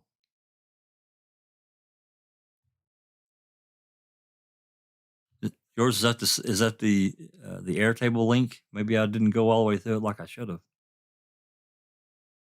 He's writing. Yeah. A lot of reading. The delay. The delay. Yeah. I've got about a 8-second delay in the stream. So your son said, "Love you too, Bob." So anyway. Yours answered your question. He said, "Yes, it is." Awesome. Okay, I'll check that out. So all right, well, that's outstanding. Even more. All I can say is I would love to have all the DCI reports and all the DCI recordings. That brings up another question. I certainly don't know the answer to it. It's just speculation on my part. But items of evidence and having their ledgers and also the chain of custody. I would really like to see that. I can't say for sure that those exist, at least from a ledger standpoint and chain of custody, but I would suspect that it does, probably in a more gussied up fashion than what we got from CASO. Seeking Truth got the 300 pages from there, and then somebody else got another 22, I think. So I still think that there's ledgers that we were missing from CASO, because if you don't know what to ask for, you can't get it, right? You got to know the number. We should be close to the time where they'd have those reports in now, right? Well, yeah, I mean, but there's some ledgers that only have 1 or 2 items on them. So if you can't get that, it's hard to, you request, you can, if you just say you want all the ledgers, most of the time they're just going to say, that's too broad. You also got to wait the 9 years or whatever for them to fill the reports out and send them in, right? Yeah, depending on who gets it, that's true. So. Okay. Well, I mean, was there no a ledger. That's how we found out the chain of custody was fake with Liger and the other officer, that he signed the other officer's name. Was that not in one of the ledgers, or was that Kathleen that found that out? I don't know. You're talking about where Hawkins filled, but was actually you're talking about when Uyghur signed Hawkins' name on certain things. Aye. Uh-huh. How was that found out? Was that through a ledger, or was that through Kathleen? It was through Ledger when that became apparent. And I believe that it was. I can't remember who brought that up. I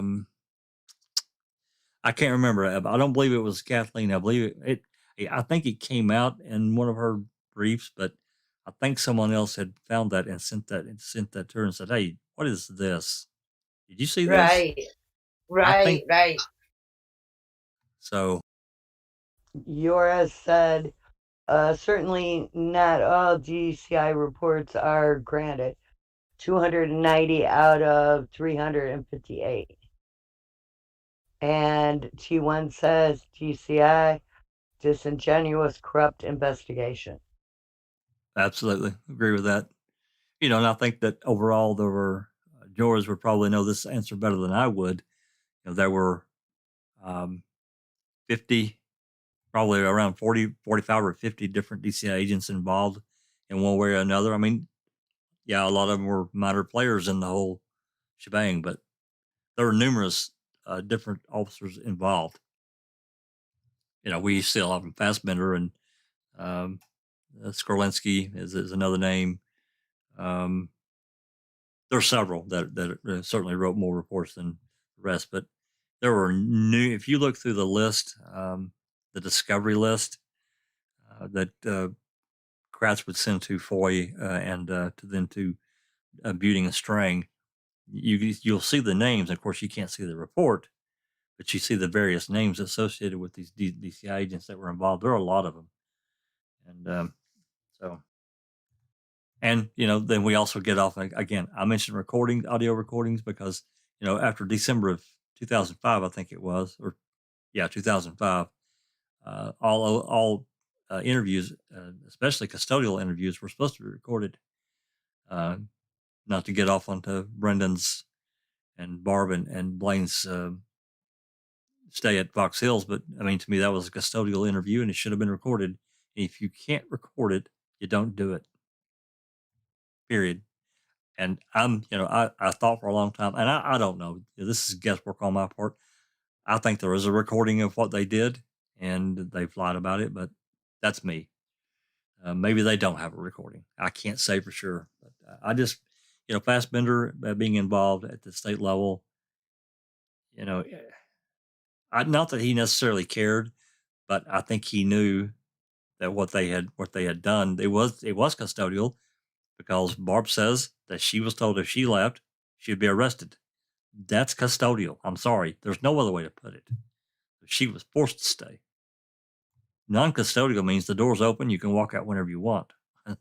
Right? So anyway, I don't want to get too far off track. We're a little past now. T1 is asking, are any of the DCI reports sealed, not available for FOIA request?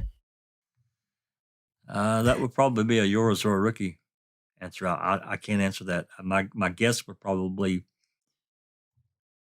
I don't know. I'm going to say I don't know. Me neither. I haven't ever heard of one being sealed, but that doesn't mean anything because we haven't been able to establish. Barb says there's no interview. Barb's saying that there was no interview at Fox Hills. Yeah, and that's really irritating because to me, why would they even take Barb and Blaine and Brendan to Fox Hills? To me, it just, I don't know why they would do it, because if they didn't do an interview or ask questions, there really was no. To me, there's no excuse for them to do that at all. None. And then to say, No, you can't freaking leave or I'm going to throw you in jail. That's custodial. I'm sorry. Yeah. Aye, but it's just like when Liger was on the stand and said that they offered Barb to go with them, and that's a lie, because they never offered Barb to go with them. Oh, when they interviewed Brendan on March 1st? Yeah, or it was, I think that's when it Yeah. was. Yeah, told her that there were going to be things that she didn't want to hear, questions they were going to ask him, and yeah, but I'm sure Uyghur says on all that they offered her that she was in the car with them, and that's a bloody lie. And that reminds me of we don't really talk about it much, but one of the phone calls that between Brendan and Barb, I apologize for saying this, but it needs to be said because you guys talked about one time in a phone call that Brendan had told you that they had a conversation with him prior to them turning the camera on. This was March 1st. And, that's a huge, huge flag to me. Huge flag. So basically, that wouldn't surprise me. I'm sorry. Wouldn't surprise me. It was to keep us away from other family members. Barb said, yeah. I'm not That's sure why she they put him at Paxos. Well, in this interview, okay, I understand. I understand what you're saying. To keep them away, to segregate them. But then the following day, they just say, okay, you can go home. I don't know. Maybe it's an intimidation thing too. That was the overriding thing. Hey, we can freaking pull you away from, where you live. You're going to go here and stay here, or we're going to throw you in jail. Basically. Aye, guaranteed. That's exactly how it was. Well, that's too bad. You think about, the level you get to the state. You can almost see kind of a county deputy or something, or sheriff, under sheriff, whatever, doing pulling that kind of stuff to intimidate someone. When you get to the state level, you think, hey, these people don't do that, because you're that midway point to say to a federal or U.S. Marshal level, and you think that they wouldn't operate in that way. They would follow the guidelines of saying, hey, we really can't do that. So I don't know. I didn't like it. I remember when we learned about the Fox Hills thing, I was incensed, and that has actually only gotten worse over time. I think it was so wrong for them to do that. And anyway, if they wanted to talk to you or segregate you from your family, they should have taken you down to the jail and made it an official thing, where anything that was said was recorded, period. They didn't do that. So that to me tells me they were doing something different. It shows the shade. But I wanted to kind of talk about, express really briefly, if I can, if I remember correctly. God, I hate saying if I recall or I don't recall, because it just makes me sound like all those other assholes. But hey, wait, can you repeat that?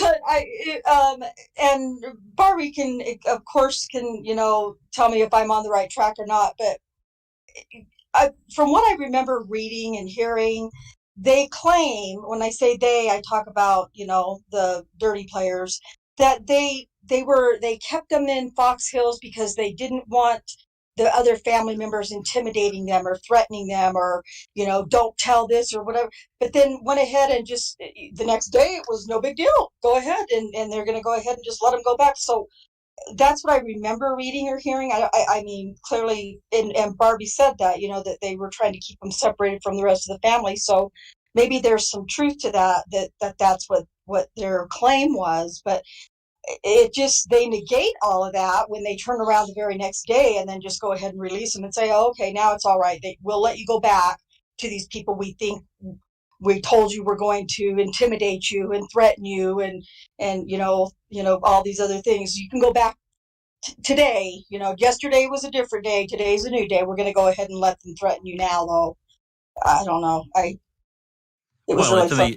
To me, it tells me that they were doing something more than, even though, let's just say that there was going to be a conversation but above that, they're saying we can take you here. It's comfortable. Yeah, it's nice. Yeah. You got, you're not like in a jail cell, but you really kind of are, because he doesn't You really. are. If If you you can't can't leave, leave, yeah, yes. it's still a jail cell. If you're You- told you cannot leave, you are officially in custody. Period. You can Yeah. check out anytime you want, but you can never leave. Yeah, exactly. Barb And says the Wiegert paid for it with his own credit card for the Yeah, hotel. Yeah. yeah. See, that's some bullshit right there. I knew about She that. said that the last time. She said that the last time. Now, to me, that is suspicious in itself. Why would the guy? I'm sure he probably got reimbursed, right? Oh, Still, I don't. Why I don't get know, through your maybe, account then? If you're just going to get reimbursed with it, just put it on the police station account. I agree with. Yeah, I don't know. To me, that makes it look like, well, first,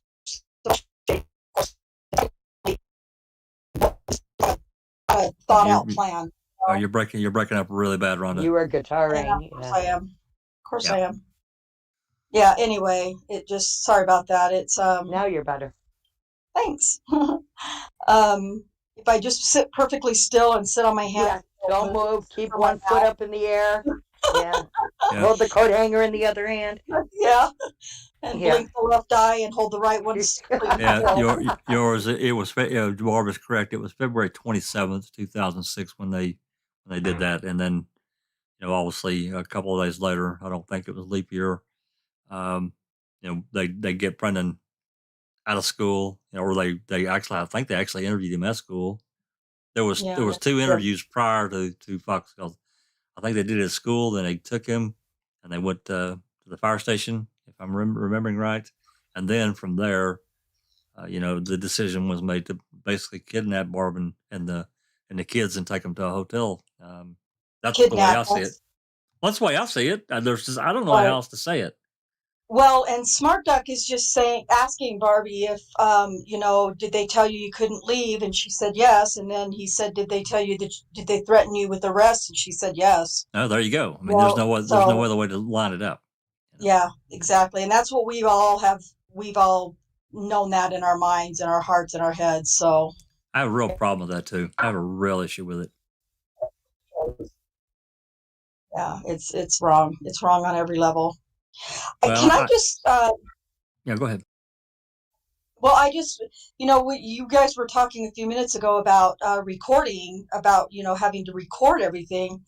And, I know this isn't this particular topic, but that was a big issue, a huge issue in another case that I'm working on.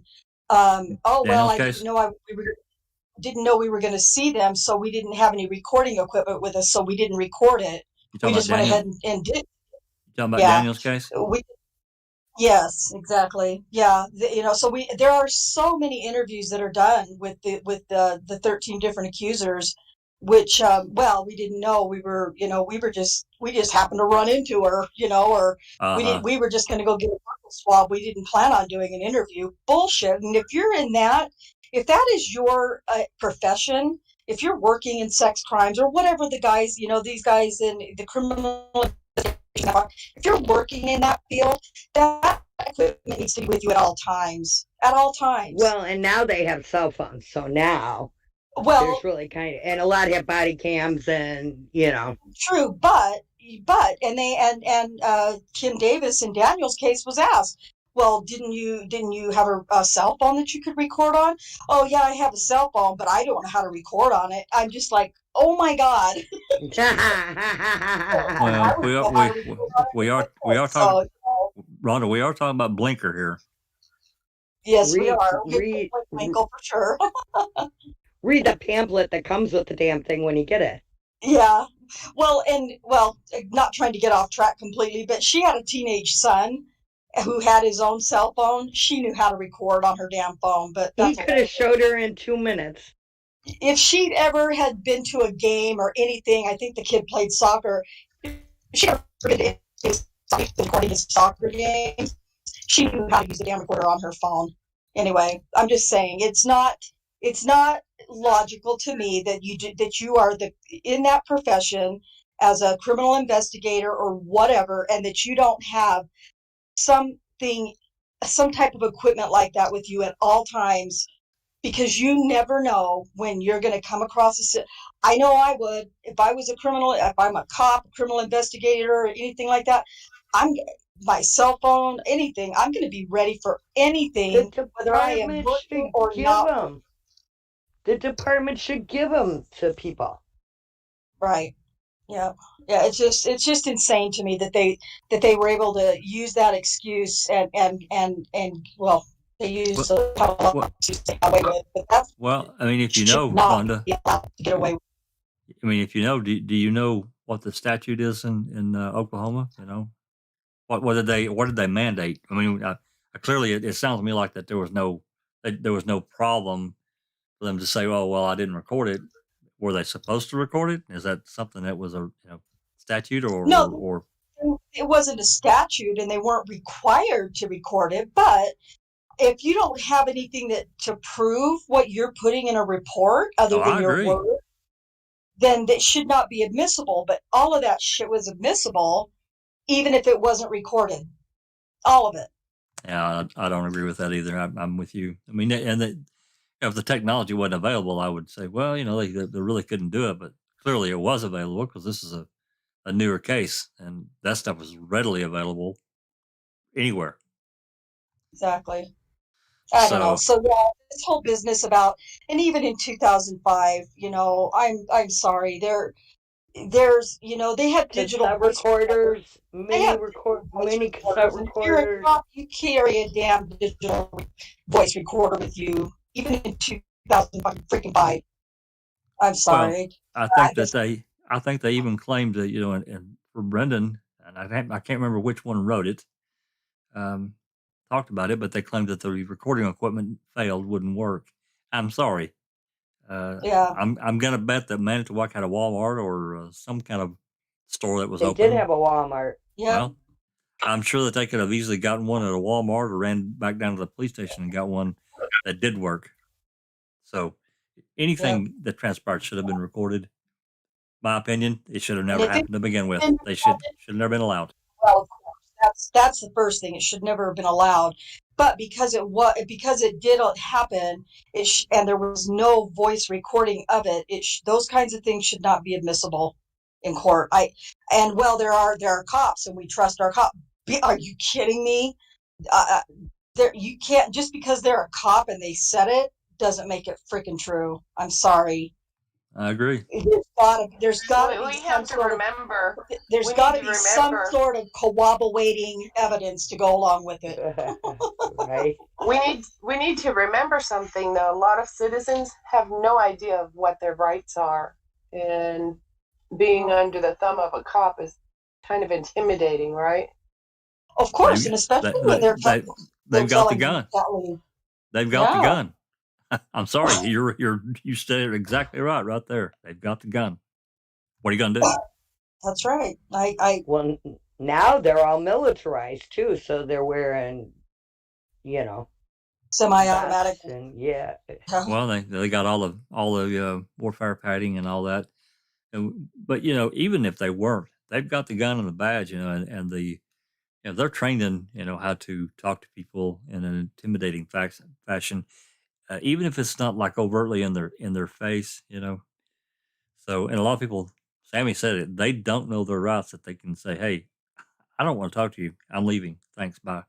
And then, if they slam them back down in a chair and say, "No, you're not leaving," it's custodial, which is exactly what Barbara's saying that they did to them at Fox Hills, and how that was not blowed up to some pretty large proportions, in my opinion. It's just awful that police can do that to people. Yep, it is. So, it's criminal. It's not just awful. It's fucking criminal, is what it is.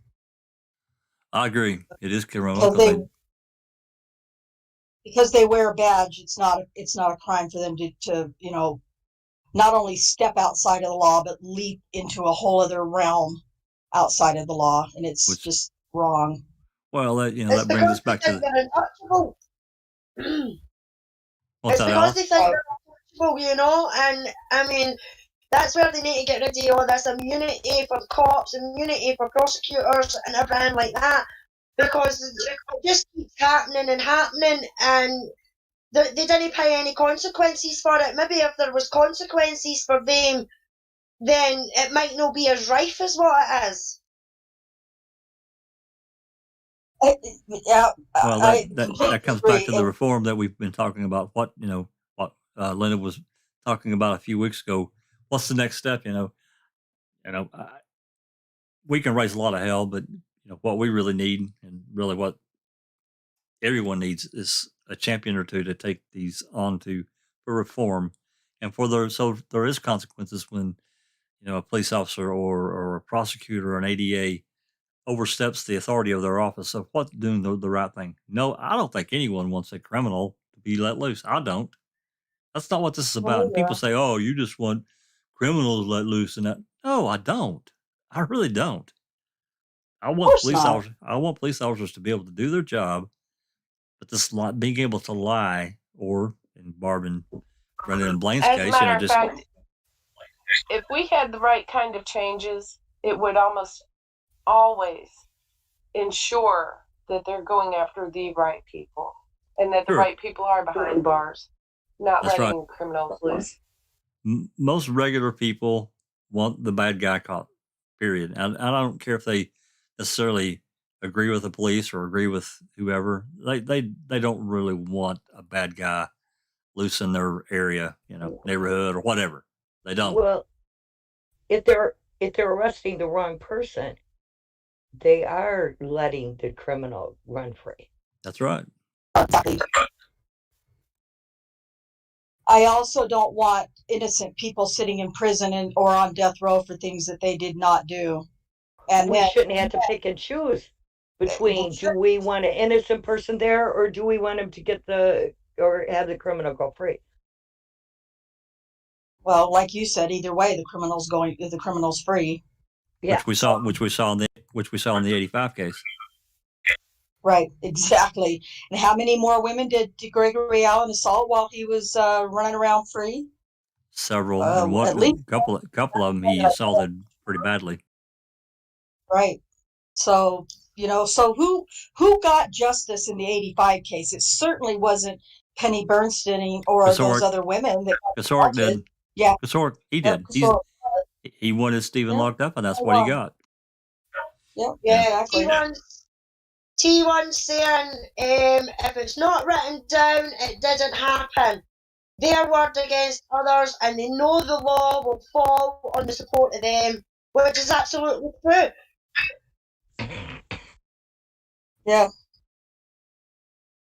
Yeah, it's just ugh. It's just the most frustrating thing. It is. Sometimes I just feel like we run out of things to say because we say the same thing and nothing changes. That's what I'm saying. Yeah. We, for us, I never ever really saw my goal as being someone to reform. I'm just an advocate. Get the information out to as many people as we can. Be straight about it. Be fair about it. If somebody did something bad, you got to say it. If a cop did something bad, you got to say it. Or a prosecutor, you got to say it. Or a judge. And so if you have this group of people that are, and I get the thing that people have to work. They need a job, and they got bills to pay. They got children. At the same time, the legal part of our society, from here to in the U.S. to Canada and around the world, you have to think about the number of people that are involved in each section. If you just take the police force and you have you have 99% of them that are good cops and they're doing the right thing, going out working their ass off for probably not enough money for what they do. In many cases, I'm sure it's not. At the same time, let's just say you've got you've got an element of people that they work with that are doing the wrong thing, and any capacity, it doesn't matter what it is, whether it's ripping off a drug dealer, beating the crap out of them, taking their money, taking their drugs, and then reselling it to someone else. There's all kinds of things that could go on that a good cop knows about. He's aware of it, but he doesn't say anything. and that could go all the way up to even murder or assault or whatever. So is the good cop that doesn't say anything, is he just as guilty? I mean, in my opinion, he is. He because He and is, again, he is. Sorry, go ahead. no, I'll let you talk, but I mean, I'm just saying that I think that you get these people, and again, I get the fact that these people are working. They need a job. At the same time, their job is defined. It must be defined differently than really any other section of our society. And until we do that, we're not going to address the real issues. It's not going to be. No one's going to take it up. You can't compare a cop and a prosecutor. These people can literally take the liberty because they can. They have the authority of someone else. It's not like the airline industry or the automobile industry or the computer industry. It's not like that. It's a different thing, and it must be treated as differently. Period, in my opinion. Yeah, I mean, here in the UK, I mean, if there's reports of misconduct or anything like that done by police, lawyers, or anybody high up like that, it is an independent sort of group, like an integrity unit, that will investigate them, and they're independent of the police. Like, for instance, with the DOJ investigating Manitowoc, that's like police investigating police, you know what I mean? So obviously they're going to be, they never found anything wrong and stuff like that, whereas we've been reading it and we've been seeing it, and there is a shitload wrong with it, with what has been done. But yet they reported that there was nothing being done, whereas here it is an independent company and hearings get held and everything like that to go for that misconduct. And I think that's what needs to happen in the US as well, is that there needs to be independent companies like that can investigate people like that, and so that there's no bias or anything like that. I agree. This is an interesting comment that Barb. Yeah, go ahead. Yeah. I believe they did something with my hard drive when they took it for almost 6 months. And when I said, if you don't bring it back, that I was going to go to the media, and it was back the following day. And see, that's another thing. When they took that hard drive the second time, that to me that was completely ridiculous. Completely ridiculous.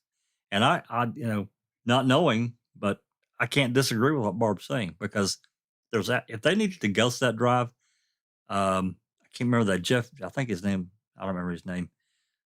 They could have literally done that right there at the house. They could have ghosted that drive right there. They did not need to take it in today's world. Sorry, they didn't. They could have easily brought a laptop and ghosted that drive. It would have probably taken, I'm going to guess, less than an hour, maybe just depending on how much was on the drive. It's not a long process. So I can't disagree with what she's saying. I'm amazed she still had the computer, because I've gone through how many computers.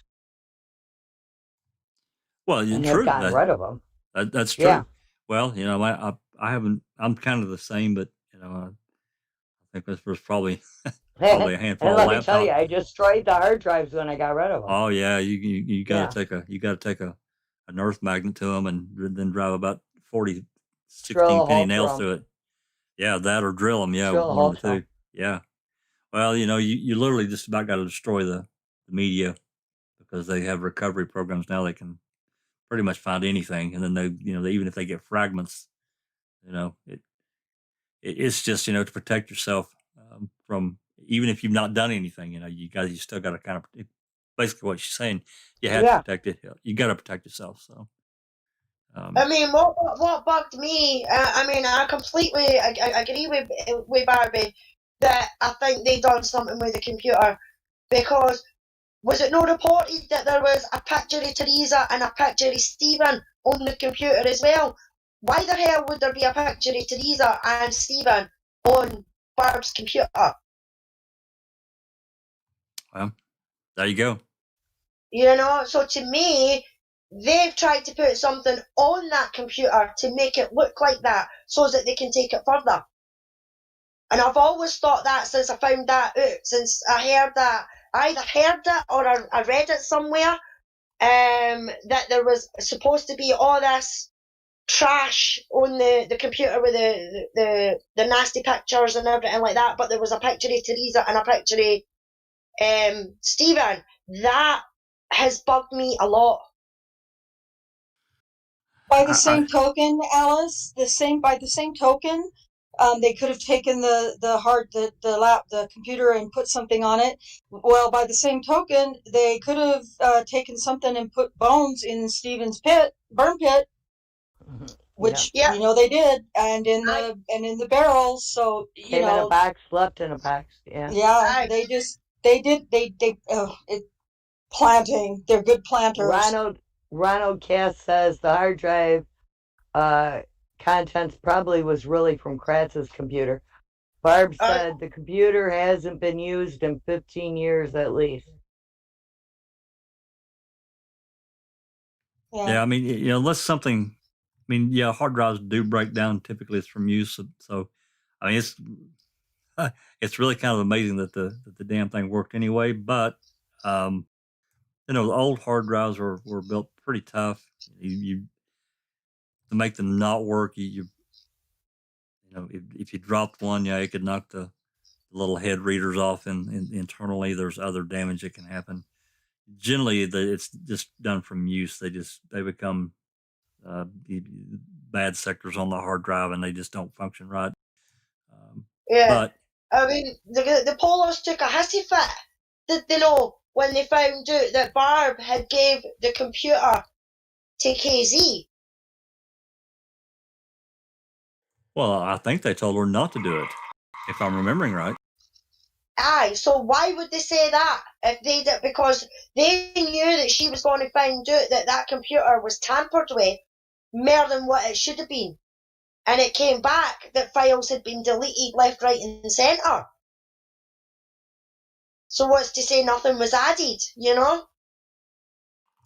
That's right. I mean, there are levels. I mean, they can really get down to these computer forensic people can really get down to the nitty gritty on hard drives now. Yeah. Well, they can. I'm not certainly no expert, but you know, if you're going to do something in one spot, you literally have to do it in another spot and make it line up. But I'm sure there's people out there that know how to do it. But again, that comes up with what she's talking about. Why would they need to keep that hard drive for 5-6 months just to ghost it? They didn't. Yeah. So it's questionable to me. Yeah, exactly.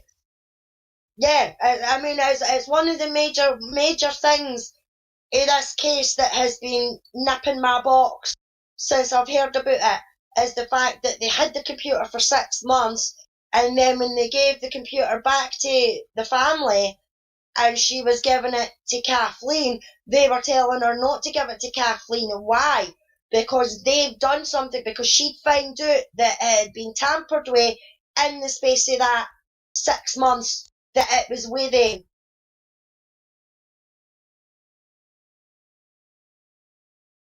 Well, I don't know, but there was absolutely no reason, you know, if everything's on the up and up, there was no reason that they would tell her not to do that. And to me, that's an intimidation thing. Why would they do that? So I agree. Yeah. It's hinky. Very. Anything else going on in the chat? Did the cops threaten you with the bones in one of your burning barrels? Whichever cop planted them there. She said no. Well, you know, that we get off into so many areas. Like I said, there's so many places that we can go with the areas of this case that are just really raise my hackles. I'm sure that same thing in the case that Rhonda's involved in, and so many others that police are in charge, and you know they this guilty until proven innocent seems to be the norm and it has been for a long time. They have all the power. They have the police force. They have state troopers. They have state agents, and they have state crime labs, and they have multiple prosecutors that are jumping into the case. And that leads us. Yeah. We talked about this to some degree. We talked about this before the 13th Amendment, which abolished slavery, except if you're convicted of a crime. Then they got you by the balls. And if anyone doesn't believe that, they just need to read the amendment. I'm not making it up. That's what it says. So, and then we saw. What's that? Go ahead. Barb says, "Why did Dietering come out of retirement?" That's a damn good question, Barb. Aye, why did a lot of the police come out of retirement? I mean, why the hell, Dettering had been he had been retired. Dettering had been retired for 5 years, I think, when they called him back out. Why would not get one of these fresh detectives that were there on the payroll? And Herman, he was retired on all, was he no? Yeah, I can't remember about Herman. I know that Bushman was a reserve deputy, that he didn't really serve too much purpose, traffic control and that kind of thing. Him to be there with that one day, then they make that find over on Cuss Road. Kazing. Aye. God. Don't get me started on Cuss Road. Oh, no, that's a whole nother open mic, that. We can actually probably do several open mics with Cuss Road, because there's so much there. Yeah. So definitely. Anyway, I've cut off where we're at, where I stopped at in the depositions. This deposition, let's see here. Let me open up here. Basically, Darkside was asking, was there something about DNA or with the computer and all? That I'm not 100% sure. Because that was when we were talking about what was on the computers and that, and she asked if there was something about DNA, but that I've not heard that. I just know about the pictures and that. I don't know anything about any DNA on that hard drive. Yeah.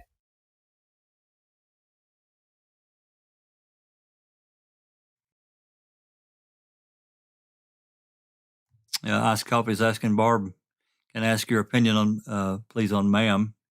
On reflection, do you feel it was a good thing? Reasonable reflection? It's probably tough for her and the family, because there's good and bad with it, and Yeah, aye. It's unfortunate. We talked about it the other day. It's unfortunate, or yesterday on the talk with Ken with Dr. Silkman.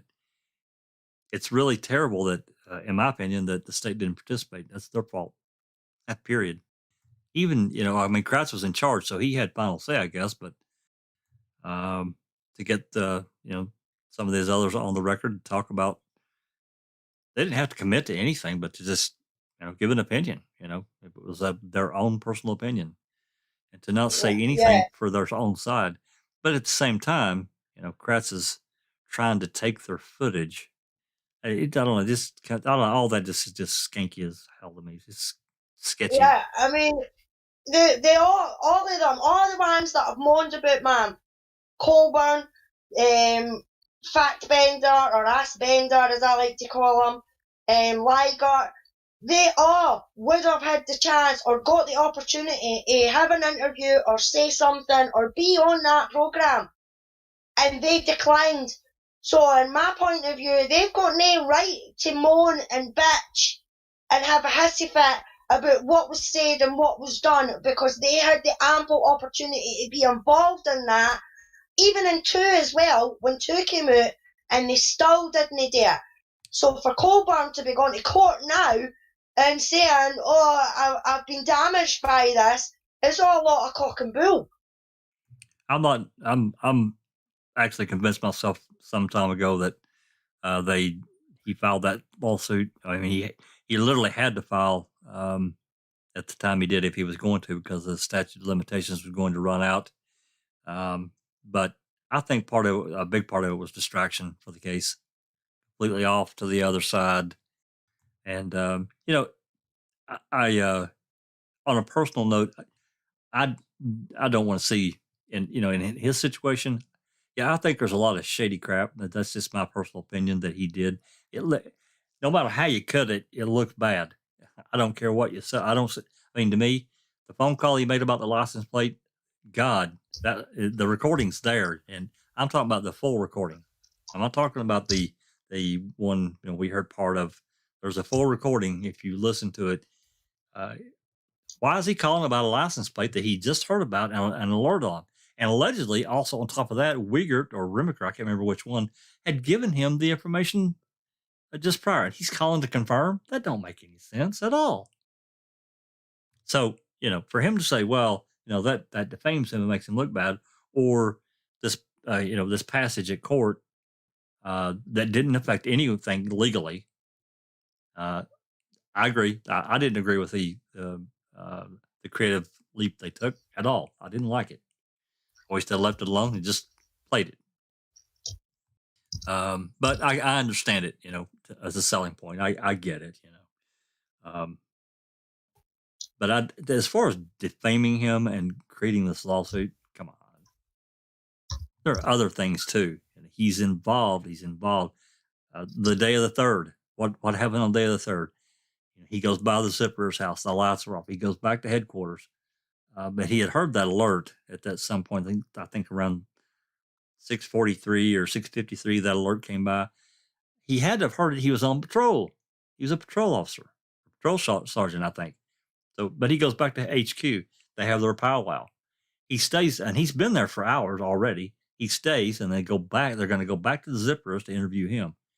Why didn't he just go home and say, hey, that he stays involved? So I don't know. There's more than that too. I'm just saying, to me, from what we saw, and I don't think this was anything selective. It's what we can see in documentation, the things that happened that he partook in that made him look any worse than his actual actions themselves. Sorry, I just don't see it. But I hope like how Netflix does not settle. Okay, questions, comments, anything going on in chat that we can talk about a little bit, or we're pushing past 2 hours, and I don't want to hold people here any longer or much longer because we need to cut this off. I don't want to. No, that I can see they're just having T1's having a laugh at me because I called Aspen. Fassbender. Well, I mean, the way I see it, T1 is that he's an asshole and he's a bender of facts. So Aspender.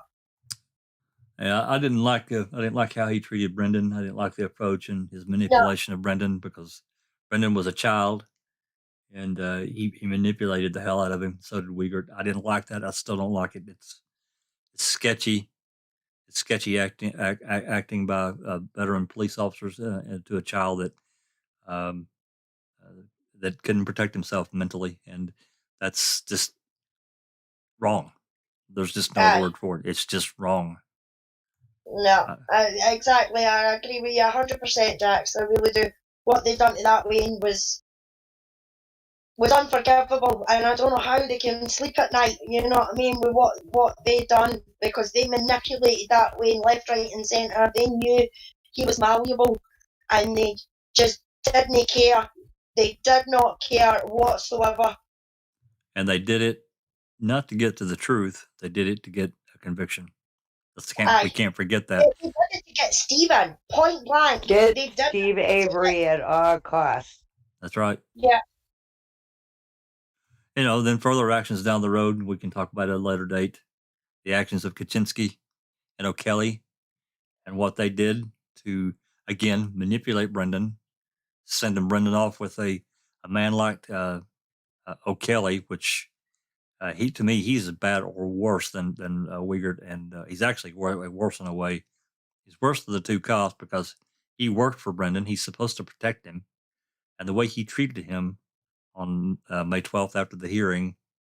Are you sorry you did it? Are you not sorry you did it? I mean, and then, well, the other things that he did, laying out all this stuff on the table, the blue ribbon and all this other bunch of stuff, trying to force Brendan and manipulate him into signing some kind of deal, confession.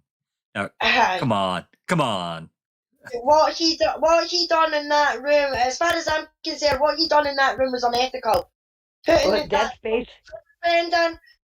stuff in front of Brendan to try and make him change his confessions. I mean, when Brendan wrote that he came home from school and he went to the house and he was playing video games and he jumped right in there and he's like, no, tell the truth, that's not what you did. And the man was trying to say that's exactly what happened. That really got up my goat. It really did get up my goat. Like, Barb says child abuse is what it is. That's all part of the read technique. That's all. He was doing like classic read technique on him. Yeah, really kind of read technique on steroids, really. But it's worse because he's on the defense team. He's working this kid out. He's working this kid over, knowing what he's doing. He's clearly done it before. Yeah, he's practiced. And then for him to arrange this interview the next day, the 13th, going through all that process, that was all him. That wasn't Brendan. Why would Brendan want to talk to Fassbender and Wiegert? I mean, come on. Barb says, Wiegert always said to me, your brother or the guard, every time he came by. See that? That's intimidation. That's intimidation, and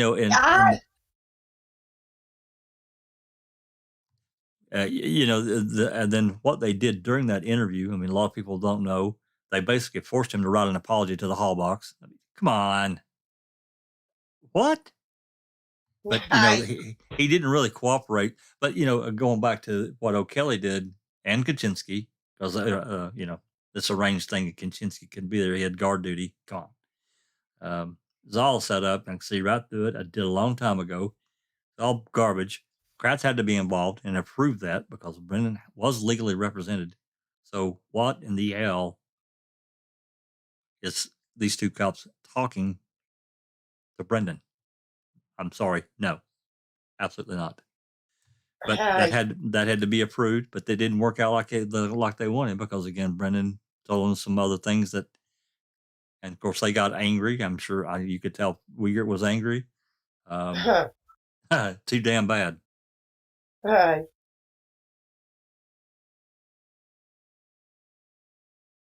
Okay, we're at 2 hours and 17 minutes. I'm going to go ahead and ask if there's any final comments before we cut out for this week. What I'll do before I forget, I'll save the page where we're at on the deposition here. Let me look here. I'll read this here just right quick. Basically, we're going to be going into a little bit more of the people that were involved at the DCI. A person named Mike Bauer. He's another level up that works at the. I guess he works in Madison or wherever. He's not really an agent. He's more of a mid-level manager, I guess. You're kind of moving into up the chain now. And then there are others that were also involved. Tom Fallon. We're going to be heading and be talking about a little bit of that, I think. And anyway, we'll get into the squirmy part of Mr. Rohrer's deposition for next time. And maybe we can finish this one. Squirmy? Yeah, when he got really squirmy in that interview, that was pretty funny, actually. So anyway, any comments, questions that we want to wrap up before we go? Alice, BB, anyone? No, I would just like to say thanks to everybody in the chat for coming. It's been quite funny and quite serious at the same time. If you'd like to join in the open mic night, join the Discord and hope to see you there. And thanks for Jax for doing this. BB? I'm good. Y'all have a nice night. Disco, anything you want to add to the conversation? Sammy? Questions, comments, concerns? No, I just want to thank everyone for being here. Thank you, Jack. You're welcome. I'd like to thank And everybody that yours came. pointed out a thank you. Yours pointed out a thank you to Barb for being here. Absolutely. And yeah. Yeah. Thanks for coming Anytime. back, Barb. Yep. Absolutely. Anytime you want to come and chat, Barb, you're more than welcome. It's going to be a good environment for you to chat in. I promise you that. Where no one's going to. It's going to be a civil discussion, so you can rest assured She that's said going to take happen. care of. Yeah, you can rest assured that's going to happen at foul play. We're not going to let any bad element come in. We have to talk about this straight. So, I want to thank everyone for coming out in YouTube land. Remember, coming up on Tuesday, I'm going to be doing a little sit down with talk with Linda on her channel about plea deals. Don't get me started. And I'm sure next Saturday we'll have another session with Uncle Ken and the book, which I'm really enjoying that. It's a lot of fun. So I want to thank everyone for coming. This has been a Foul Play production. And we're out.